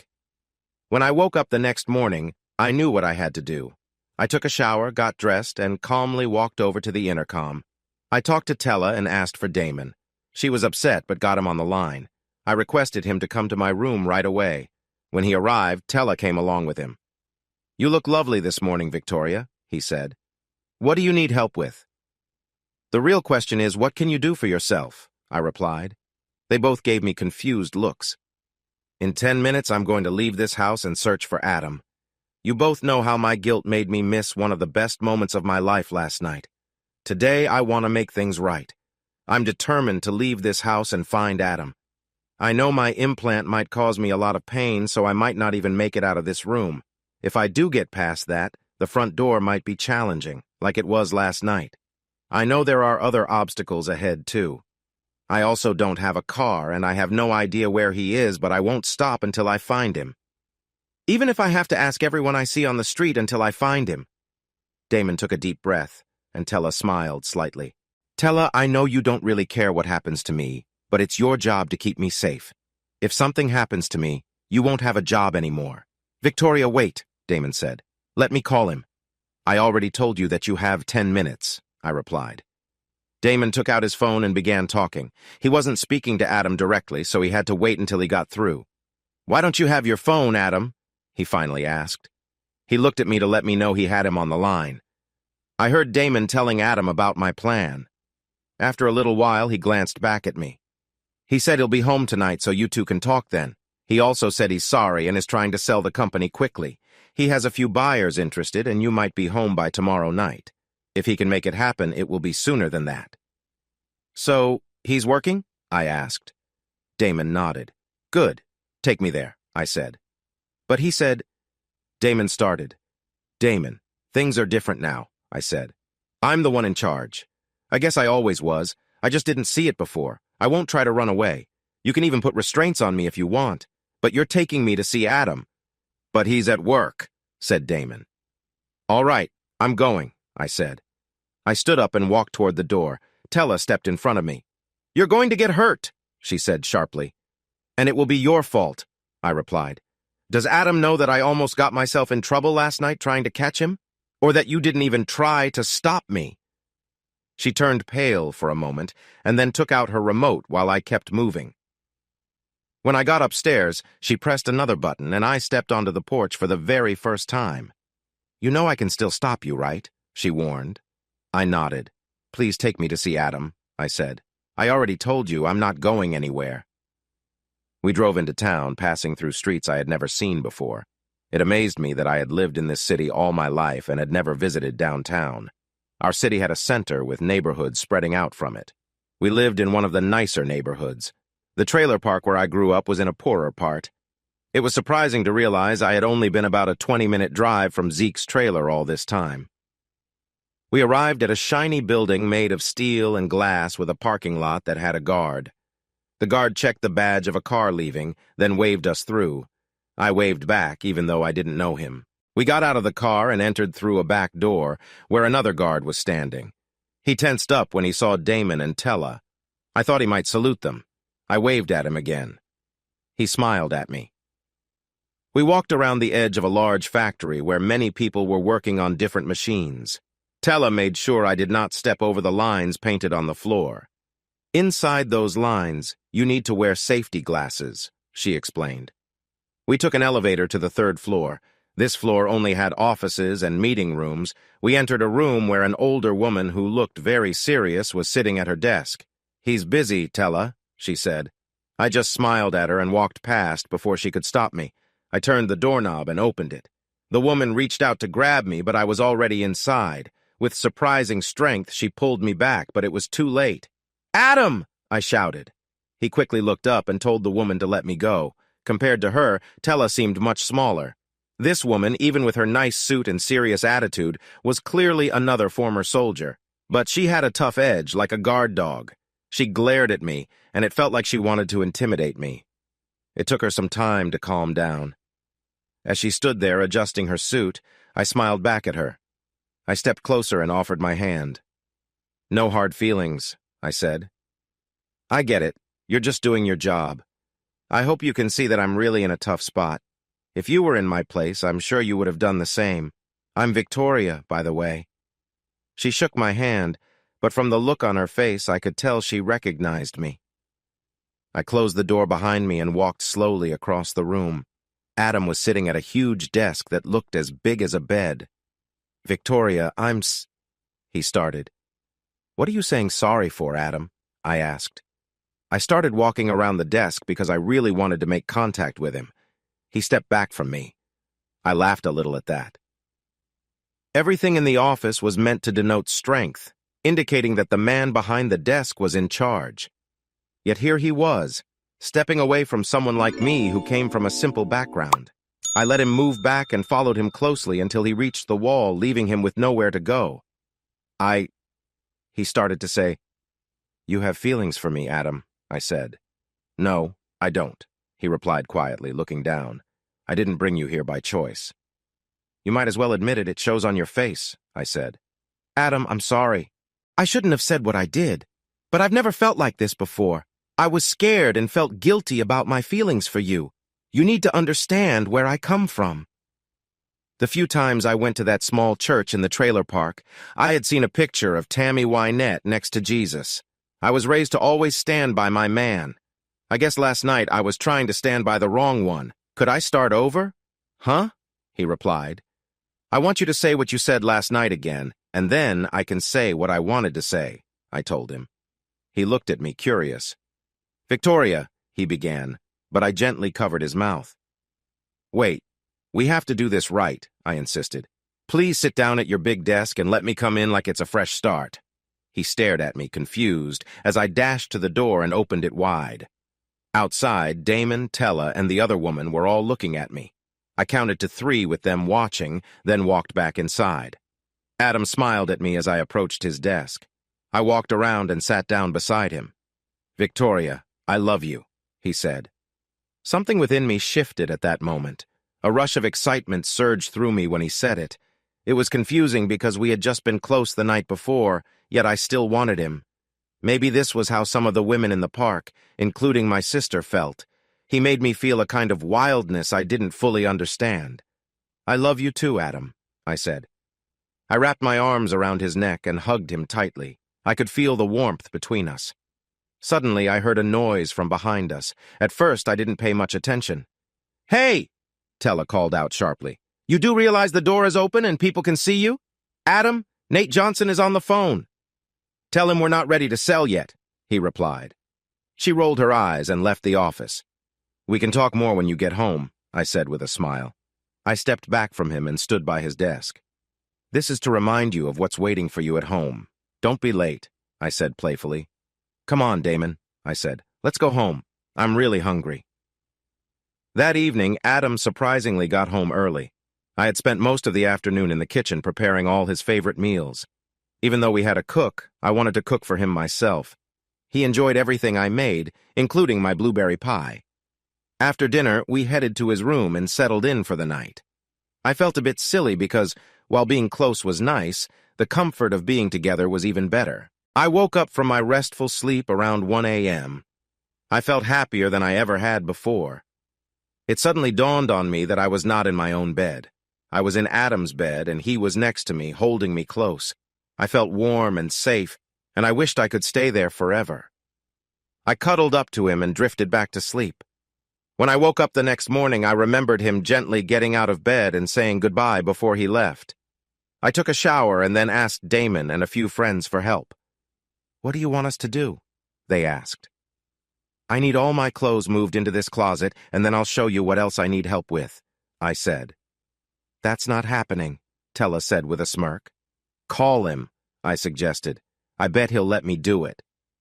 "Victoria, that's not what I meant," she replied. "You have way more clothes than Adam does.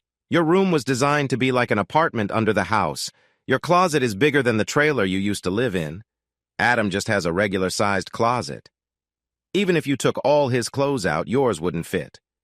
Have you ever counted how many pairs of shoes you have?" "So what's the plan?" I asked her. "We can ask someone to go to Home Depot and add another clothing rod to the other side of Adam's closet. You can keep your 20 or 30 favorite outfits in here and maybe 10 or 12 pairs of shoes. The rest can stay where they are or go in one or two of the other closets on this floor." "What about my TV?" I asked. "Adam has a nice flat screen right there," she replied. "Yeah, but mine is much bigger," I said. "Who cares?" she said. "Besides, from the way you were chatting all night, I doubt you'll be watching much TV anyway." I was 23 years old, and I was in love. This time, it felt real. It wasn't just about escaping my parents.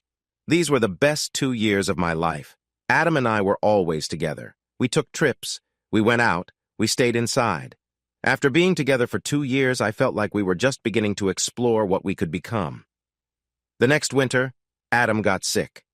It wasn't serious, just the flu, but he felt weak and cranky. When I had the flu, he stayed home and took care of me. He never left my side. I wanted to do the same for him. But when he started to feel better, things became a bit chaotic. I had just come out of the shower when I saw him trying to get up. "Adam, lie back down," I told him. "I need to get my iPad," he said. "I'll get it," I replied. "Where is it?" "It's in the office on my desk," he said. For more than 6 months, all the security systems had been off. I had the freedom to go where I wanted. I even had a car. It was a shiny new Cadillac XLR convertible. I gently placed a blanket around Adam, ensuring he was comfortable. I thought about why he wanted his iPad since he was going back to sleep anyway. But I cared for him, so I decided to find it. I looked around the office trying to spot it. I had played with his iPad a lot while we were on vacation, so I knew what it looked like. I just didn't know where it was hidden in the office. The case he had made it blend in like a regular notebook. I hadn't spent much time there, so I started searching. I noticed that, like at work, Adam never turned off his computer. As I was about to leave, his computer beeped with a new email alert. My curiosity got the best of me, so I glanced at the screen to see who it was from. It was from Tella. She mentioned she was coming back early from her vacation. Her family was getting on her nerves. I smiled because Tella and I had become friends by then, but Tella was very serious and followed the rules, so spending time with her older parents was probably stressful for her. Of course, my curiosity got me into a bit of trouble. I spotted a folder on Adam's desktop labeled V Family. I opened the folder. I was the only one at home. Inside, I found a bunch of emails and reports about what my family was doing. It felt odd. Why would Adam check on my family? I clicked on a file called TV Show, and a video started playing.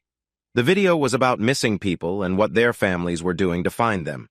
There was a part about me. It showed how hard my family had been looking for me. I felt terrible. At the same time, I was frustrated with Adam for not telling me. I was in shock when I saw an interview with Zeke. He expressed how much he missed me and how much he cared for me. He appeared quite emotional during the interview. My heart raced. Then I saw an interview with my sister and everything changed. She also talked about how much she loved me. It was surprising because Tammy and I had never been very close. She had often teased me and called me names because, even though I was older, she was always bigger than me. On TV, she looked enormous, but seeing her upset over me made me angry. After all, she was family. The surprise came when she introduced her daughter to the camera, saying she had named her after me. She named a baby after me. The whole show made it sound like I was lost or even dead somewhere. That was when I knew I had to go back home. I said goodbye to Adam and left him a note. I wrote that I needed to return to my family and that he could trust me. I promised I wouldn't tell the police anything about him.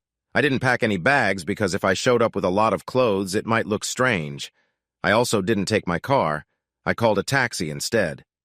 As soon as I stepped out of the house, I started to cry. I realized that I was probably making a mistake.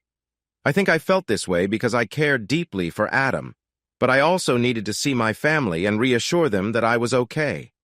My plan was to go home, stay for 2 or 3 days, and then return to Adam. At least my family would know I loved them and that I was safe. Adam also understood how much I cared for him, and I was sure he would be supportive when I returned. However, we would need to discuss why he never mentioned my family. I got out of the taxi in front of the police station, which was just half a mile from the trailer park. I walked to the desk in the small station and saw Bud Jenkins, the patrolman from 2 years ago when I went missing. Now he was the desk sergeant. "Hey, Bud," I said. "I made it back." He looked up and smiled. "Yes, ma'am," he replied. "What can I do for you?" "Bud, it's me," I said. He smiled again, and it was clear he didn't recognize me. "What are you thinking right now?" I asked. "Be honest with me." "To be truthful and without any offense, ma'am, I'm just curious about what you want. When someone from the community comes down here with a problem, I often have to send out a few of my guys to search for a lost pet. I'll even look for your pet because if I don't, my budget gets cut when you tell your husband, and then he talks to his friends in power. So, do you have any pictures of your pet?" "Why do you think I'm someone from the wealthy community?" I chuckled. "Well, you're as lovely as a beautiful sunrise," he replied. "Your shoes probably cost more than what I earn in a month. That bracelet could likely pay for my trailer, and your gorgeous hair must have been done by a fancy stylist. Anyone can see you come from privilege, and not many people have that around here." "Hey, it's me," I said. "It's Victoria Bailey, or Victoria Lake now that I'm married to Ezekiel Lake." He looked at me again. "Vicky," he said. "My name is Victoria," I replied firmly. "Just making sure," he said, looking surprised. "You never let anyone use a short name for you." When he said that, I remembered how much I liked it when Adam called me Tori. It made me feel a certain closeness to him. A tear fell as I thought about how I had left him when he needed support. Bud started asking me a lot of questions. He called in his superiors, and they reached out to the district attorney. They tried to contact my family but didn't get any answers. "The phone is probably off," Bud said. The district attorney scheduled a press conference, expressing frustration about unreliable communications in rural areas. Bud said he would drive me home and bring me back in time for the press conference the DA had set up. We climbed into Bud's old Jeep Cherokee. I hesitated to sit in it because I was concerned about a wet spot on the seat getting on my skirt. Bud quickly placed some towels on the seat, and off we went. When we reached the trailer park, I shook my head in disappointment. It was even more run down than I remembered. There were a few new trailers that I didn't recognize, and some looked well kept because their owners cared for them. But most of them appeared to be poorly constructed and in bad shape.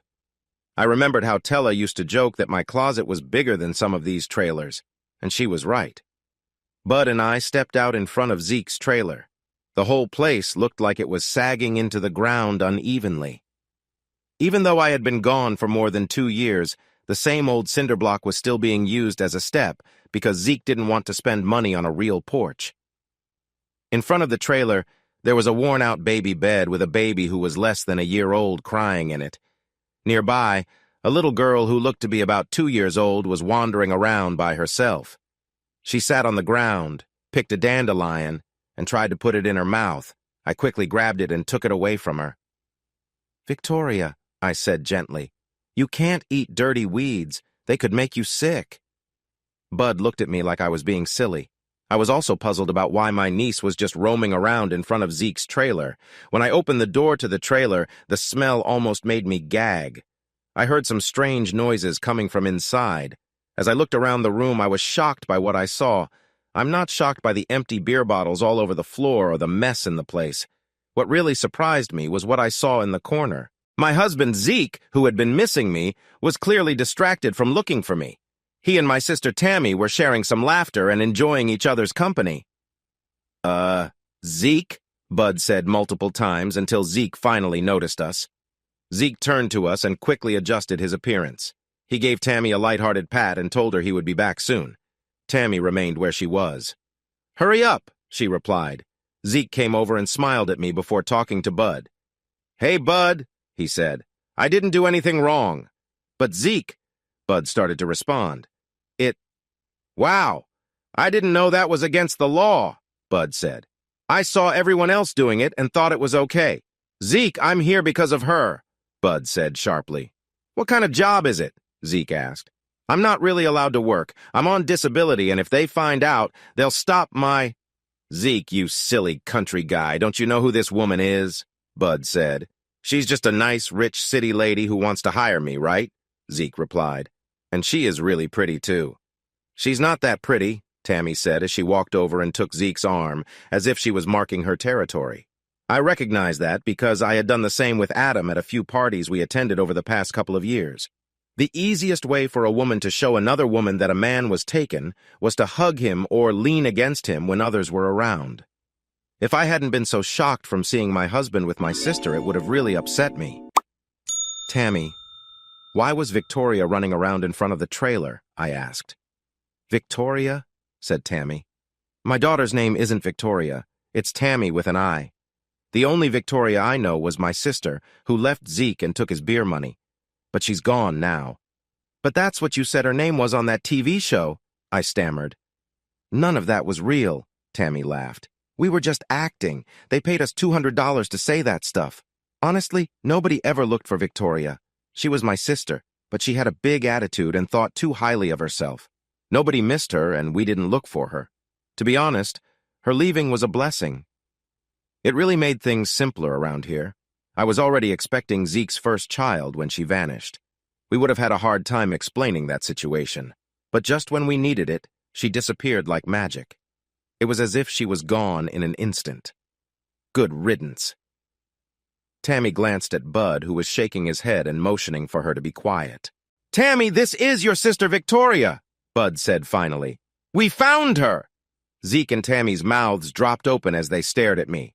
Although they were both shocked, they reacted in very different ways. "Oh, no!" exclaimed Tammy. "Welcome back, dear," Zeke said, opening his arms. "I can't believe the police found you before I did." "That was probably because you never even tried to find her," Tammy shot back. "She set the baby down on the ground outside." "Tammy, she's going to eat grass," I said. "It's not your concern what she eats," Tammy snapped. "I'm not sleeping on that couch. I'll take you on. Let's settle this right here." "Check it out," said Zeke. "I'm the most attractive guy in the park. I've got 2 girls arguing over me. The winner gets to hang out with me first." Tammy clenched her fists just as Bud stepped in between us. Everyone, the family reunion will have to wait. We need to go back to the police station right now. The DA wants to have a press conference." A few minutes later, I was standing in front of a camera next to the DA. He looked a bit shy, but was smiling for the cameras as he talked about how hard he worked to find me and how his office teamed up with the FBI to track me down. He explained that, with my help, they would start looking for the men who were responsible. As they moved me next to Zeke and Tammy, Tammy shifted away from me, making it clear she didn't want to be close. Zeke, however, tried to get close to me whenever he could. Then, he finally did it. He pulled me toward him, and I could smell something unpleasant. His rough cheek brushed against my skin, and he moved his hand in a way that made me uncomfortable. I reacted, and a couple of the FBI agents came over to see what was happening. The FBI agents took me with them to ask me questions. They wanted to know where I had been and if I could identify any of the men involved. I repeated the same things again and again. I hadn't seen anyone because they always covered my head. I was kept in a dark basement until I managed to escape. I couldn't remember any voices since there were so many of them. I just wanted to be left alone. The two agents stepped out of the room, but I could still hear them speaking through a small gap in the door. "She's probably so scared about what happened to her that she can't talk," said one of them. "Yeah, she thinks that if she names them, they will come after her again. It's not like we were ever going to find her. No one knows anything. How did her sister say it on that silly TV show? It was like she vanished into thin air. And she is obviously not telling us the truth because she's afraid," the first man said again. "Did you see her tan? She must have just come back from Florida." "Right. And what about all that ice? Who takes someone and then treats them well? Maybe she didn't get kidnapped at all. Maybe she just ran away and now she's back." "Let's go with that for the official report," said the second man.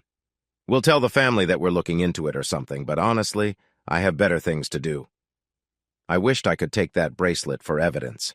It could help me pay off a big part of my house loan.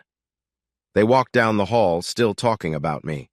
By the time the FBI let me leave, everyone had gone except for Bud and a few other officers. Bud drove me back to the trailer park again. When I got there, I tried to open the door to the trailer, but it wouldn't move. The odd thing was that the lock had never worked. I pushed against the door with all my strength, and it gave a little. That's when I saw that Tammy was standing in front of the door, trying to keep me out. Then I heard a loud noise from inside the trailer, and I was sure something had happened between Zeke and my sister. The door opened, and he stepped aside. He looked at me with anger, but noticed Bud outside. "We'll come back to check on you in the morning," Bud said. Zeke seemed to consider this. "I'm going to let you get away with that because I know you're not thinking clearly," said Zeke, looking me over. "You crossed a line," I replied. He looked confused. "You mean when I pulled you close?" he asked. "I'm your husband. You need to remember that now that you're back.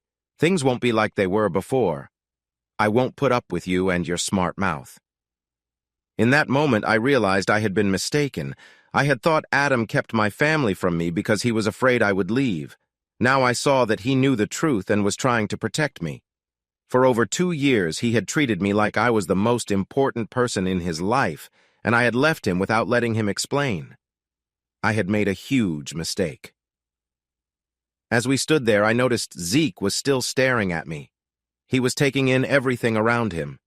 I could almost hear his mind working hard. He wanted my jewelry and anything else he could sell, and he wanted to be close to me. He seemed tired of my sister, and we were still legally married. Even though he had 2 kids with Tammy, he would easily push her aside and move on. In a few years, I could end up just like the woman from my dream. I'd be another woman in the trailer park, weighed down by responsibilities, with 5 or 6 children and no hope for the future. "You can sleep on the couch tonight," he said, "while I talk to your sister. But since we're married, tomorrow night I'll move you back into the bedroom with me." The walls and doors of the trailer were very thin. I could hear Zeke and Tammy arguing. The fight ended as usual with Zeke shouting, "Because I said so," followed by a loud noise, and then everything went quiet. A few minutes later, I was surprised to hear Tammy's voice. "Can we still hang out?" she asked. "Yeah, sometimes," he replied. "You know you'll have to work to get her to like you," she said. "Probably just at first," he said. "After that, she'll be okay like she usually is." "But she doesn't enjoy it," Tammy said. "There's something off about her. There always has been." "What about now?" she asked. "Now what?" he responded. Can we do it now? She complained. They were both pretending. I loved being close to Adam. We shared a bond that felt strong and comforting, but what they did was very different. Zeke was quick and uninterested in any real connection. Later that night, I heard the bedroom door open. I couldn't fall asleep anyway.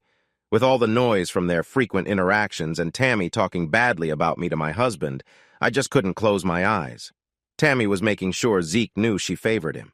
Every time they were together, she reminded him that it was his love she was sharing. A few seconds after the door opened, I felt a touch on my wrist. I jumped up from the couch. Zeke, what are you doing? I asked. I was just checking on you, he said with a smile. Stop lying, I replied. I'm not as foolish as my sister. You were trying to take my bracelet.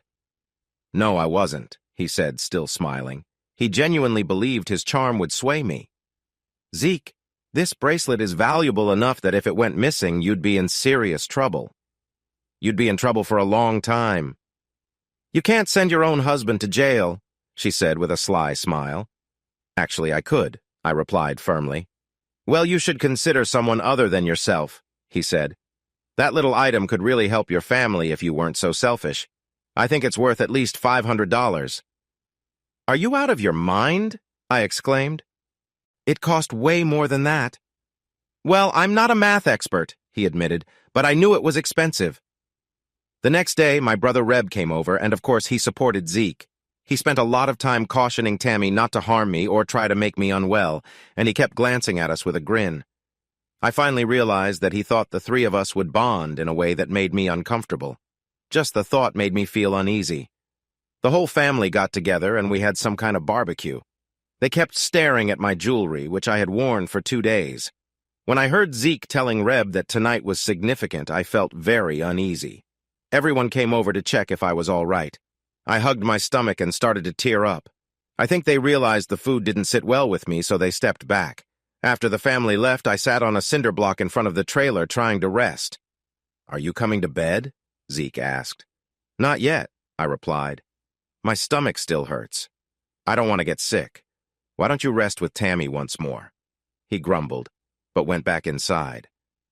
I waited until I heard the bed creaking before I went in and slept on the couch, hiding my bracelet in my clothes. The next morning, I was up as soon as it got light. Zeke came out of the bedroom and shot me a mean look. Where's the bracelet? He asked. Why do you want to know? I replied. I just want to see it, he said. I need to talk to the DA again this morning, I explained. Bud is picking me up at 9. He wants me to show his wife my bracelet. Zeke seemed to understand. How did you get that and come back with all that stuff? He asked. I just shrugged. Why are you up so early? He asked again. I wanted to go to the store and buy you some beer, I said. I noticed last night at the barbecue that you're almost out. That's how a good wife should act, he smiled. Can I take the truck? I asked. The truck doesn't work, he replied. It needs a new engine. That's why I thought about selling your bracelet. Fixing the truck would cost way more than my disability checks, and we really need that truck. It's been broken for a year. Okay, then I'll just walk, I said. Can you ask Tammy to go with me so we can carry 2 cases back? Sure, I'll wake her up, he said with a grin. I had asked him to send Tammy so he would know I was really coming back. On the walk to 7-Eleven, Tammy didn't say a single word to me. So, sis, why do you dislike me? I asked. Even when we were kids, you always seemed to have a problem with me. That's because you were always telling me what to do, Tammy shot back. And everywhere I went, people compared us, and I always felt like I was overshadowed. Every single person I met told me how beautiful you were, and you acted like you were so much better. When the other kids went out to hang out, you decided not to go and wouldn't let me go either. She just glared at me. When our friends went out on weekends, I couldn't go. You waited until you were married so people didn't want to be with me. You were supposed to be my sister, not my guardian. Tammy, maybe I should have found a kinder way to say it, I told her. I did what I did because I cared about you and wanted the best for you. You were my little sister. I truly believed that you could achieve anything you wanted. You were special and much better than those mean kids. Really? She asked. Yes, I said. We walked a bit longer and then she stopped me. Victoria, what are we going to do about Zeke? She asked. Tammy, Zeke is your problem, not mine. I'm not involved with him, I told her. Victoria, I care about Zeke. I have 2 kids with him and I'm expecting again. But you're my sister, so I need to tell you something. Zeke might take your things and try to control you. He thinks he can have 2 partners and... She started to cry, and this time it felt real. Don't worry about it, I said. I'm not going back there. What about the beverages? She asked. I just shook my head. Forget the drinks, Tammy. Just stay here for a bit, then go home. Tell Zeke that I'm not around right now. Tell him it was a group of visitors from Canada. You can tell they were Canadian because they kept saying A after everything. If they ask for names, say one was named Doug Mackenzie. I gave her a hug and started walking down the street. When I reached the 7-Eleven, I looked around until I found Chester. He was the manager now. I pulled him aside. Hi, Chester, I said. I just came by to give you a heads up before I tell on you. Prison isn't easy for guys like you. What are you talking about? He asked, looking confused. Chester, can't you see who I am? I replied. He stared at my face and his mouth fell open in surprise. Victoria? He asked. Why are you talking about jail? Because you were the one who helped with what happened to me, I said. The authorities are looking for the people involved. I don't know any of them, but I can tell them about you. He started to panic. Tears streamed down his face right there in the store. Chester, let's get to the point, I said. If you give me a ride, I'll let you go. Do you have a car? He just nodded. We got into his car, an old Buick that looked really worn. I had to keep the door shut while we drove. I knew where I lived, but I wasn't sure how to get there, so we drove around for a bit. Suddenly, I spotted our house. I asked Chester to stop at the gate. I got out and walked toward the gate. This was where my story began. 2 men came out and told us to leave right away. I told them I needed to see Adam and wouldn't go without talking to him. One of the men started to call the authorities. I told Chester to drive off before the call was completed. As we got back on the road, I saw that they were moving things out of the house. I looked in the rearview mirror and watched as some of my belongings were taken away. It hurt a lot. Chester drove me downtown to the building where Adam worked. The guard at the entrance started to tell us to leave. I leaned out of the window and smiled at him. He recognized me from the many times I had visited. He lifted the gate and let us through. Chester stayed with the car while I went in through the back entrance, just like I always did when I came to see Adam at work.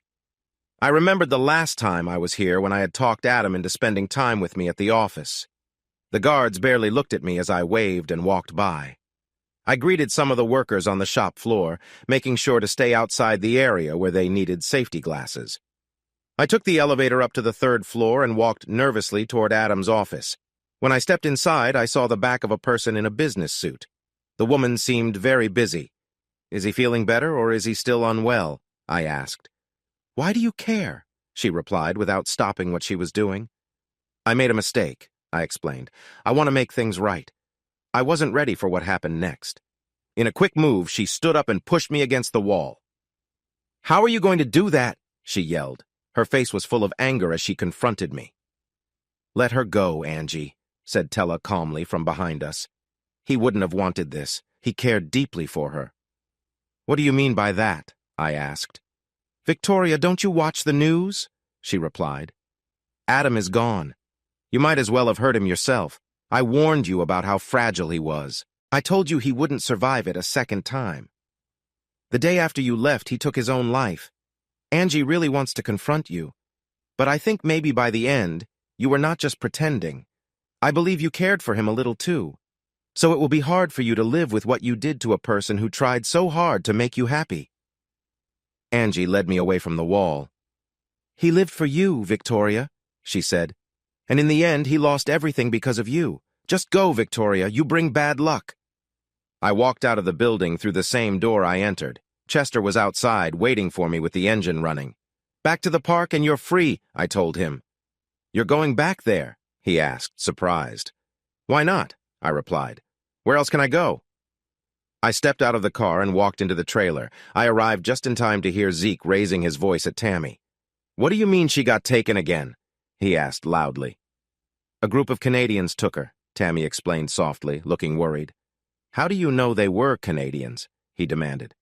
Because they kept saying "A" after everything, Tammy said. And one of them had a hockey stick. Here's the beer, I said as I walked into the room. What happened with the Canadians? Zeke asked, still focused on Tammy. Calm down, Zeke, I told him. They were just my friends playing a joke. Where's my bracelet? He asked, sounding upset. I put it somewhere safe, I replied. It doesn't really suit you. I think you're more of a purse person. There you go with your sarcasm again, he snapped. I'd rather be sarcastic than foolish, I responded, and his frustration grew. Where is the bracelet? He pressed. Why do you care, Zeke? I asked. It's not even yours and you're not getting it back. You're so selfish, he yelled. We were happier when we thought you were gone. Yeah, I think I'd be better off gone too, I replied. At least then I'd be with someone who cares about me. I see now that I need to teach you what a woman's role should be, he said. Go ahead, Zeke, I said, sitting down. You can say whatever you want. You won't make me feel worse than I already do. Are you talking about another guy? Zeke shouted. You were with someone else while I waited for you? Every chance I got, I said, rolling my eyes. You should have seen it. Zeke grew angrier. I can't believe you did this to me. A husband shouldn't have to worry about his wife being with other men. Zeke, you were with my sister while I was gone, I pointed out. That's not the same, he replied. A man should always keep his options open. That's what the Bible says. Where does it say that? I asked. It's in the part about fishing, he mumbled. You know, the story about Jesus being a fisherman and all that. You sure know a lot about nonsense, I said. His anger flared, and he raised his hand as if to intimidate me. I looked up at him calmly, and then I felt a presence. I'm Canadian, said Adam, stepping into the situation. You're the guy she's been with, aren't you? Yelled Zeke. Tammy, get my gun! You don't have any bullets, Zeke, Tammy replied. Just get the gun, Zeke insisted. You're not hurt? I asked, smiling at Adam. Nope, he said. Tella was just trying to freak you out and make you think we were all gone. You didn't tell anyone about me? Nope, I said. I told you that you could count on me. I care about you, Adam. I just get a little silly sometimes. I should have talked to you, I thought. You thought I was trying to keep you away from your family? He asked. I was. Yeah, I get it now, I said. Do you know that they were not truthful in that video? They don't care about me. No one even looked for me. I was, he said. I've been searching for you my whole life. Oh, someone is feeling good tonight, I joked lightly. Stop right there, said Zeke, attempting to assert himself, but Adam quickly intervened. Zeke stood there looking puzzled, not understanding how things had shifted. Tammy laughed at him, adding to his confusion. In a moment of frustration, he tried to confront Adam but stumbled awkwardly, losing his balance. Tammy, call for help, he shouted. Bye, Tam, I said. I'm going home now. But this is your home, she replied. You and Zeke are a couple. No, Tam, I said. You need to understand the situation better. I took Adam's hand and smiled at him. Can we go home now? I asked. He smiled back. We'll have to stay in the tent for a bit, he said. All our furniture is still in the truck on its way to North Carolina. I'll call them back, but we won't have our things for a few days. Zeke continued to call out as we got into the car and drove away. Come back with my spouse. The phone doesn't work, Zeke, she replied. Well, run down the street and... he started to say. Zeke, I care about you, she said. But I can't run. I'm not feeling well. They kept exchanging words as we drove off. In the end, everyone got what they wanted. Everyone, that is, except for Zeke, who faced the consequences of his actions. I got Adam. After I stopped taking my birth control pills, Adam and I became parents. We were very happy together. Zeke and I got a divorce because he wanted to be with Tammy. They had 3 kids, and getting married was important for them to stay a family. Zeke depended on Tammy quite a lot. He had a serious accident that left him unable to walk. The good part is that Zeke now receives the assistance he needs. However, since his accident happened at home and not at work, his support funds are less than before. Tammy still cares for Zeke. To help with finances, she took a job that provided support for families. The trouble is that Tammy has always enjoyed being close to others, and since Zeke can't do that anymore, it was only a matter of time before she started inviting new friends to spend time with. Zeke doesn't like it, but there's nothing he can do. Tella surprisingly decided to stop pursuing a relationship with Adam and married Damon instead. They still help us, but they don't visit the house anymore. Adam planned to take the security system out of the house since we didn't need it now. I told him to hold off on that for a bit. I had a feeling our daughter might cause some trouble and we might need to keep a close watch on her. Hey audience, if you like this video and want to keep up with more thrilling stories, make sure to subscribe to Prince Cheating Tales and hit the notification bell. You don't want to miss out on our upcoming adventures. Thanks for watching, and we'll see you in the next wonderful story.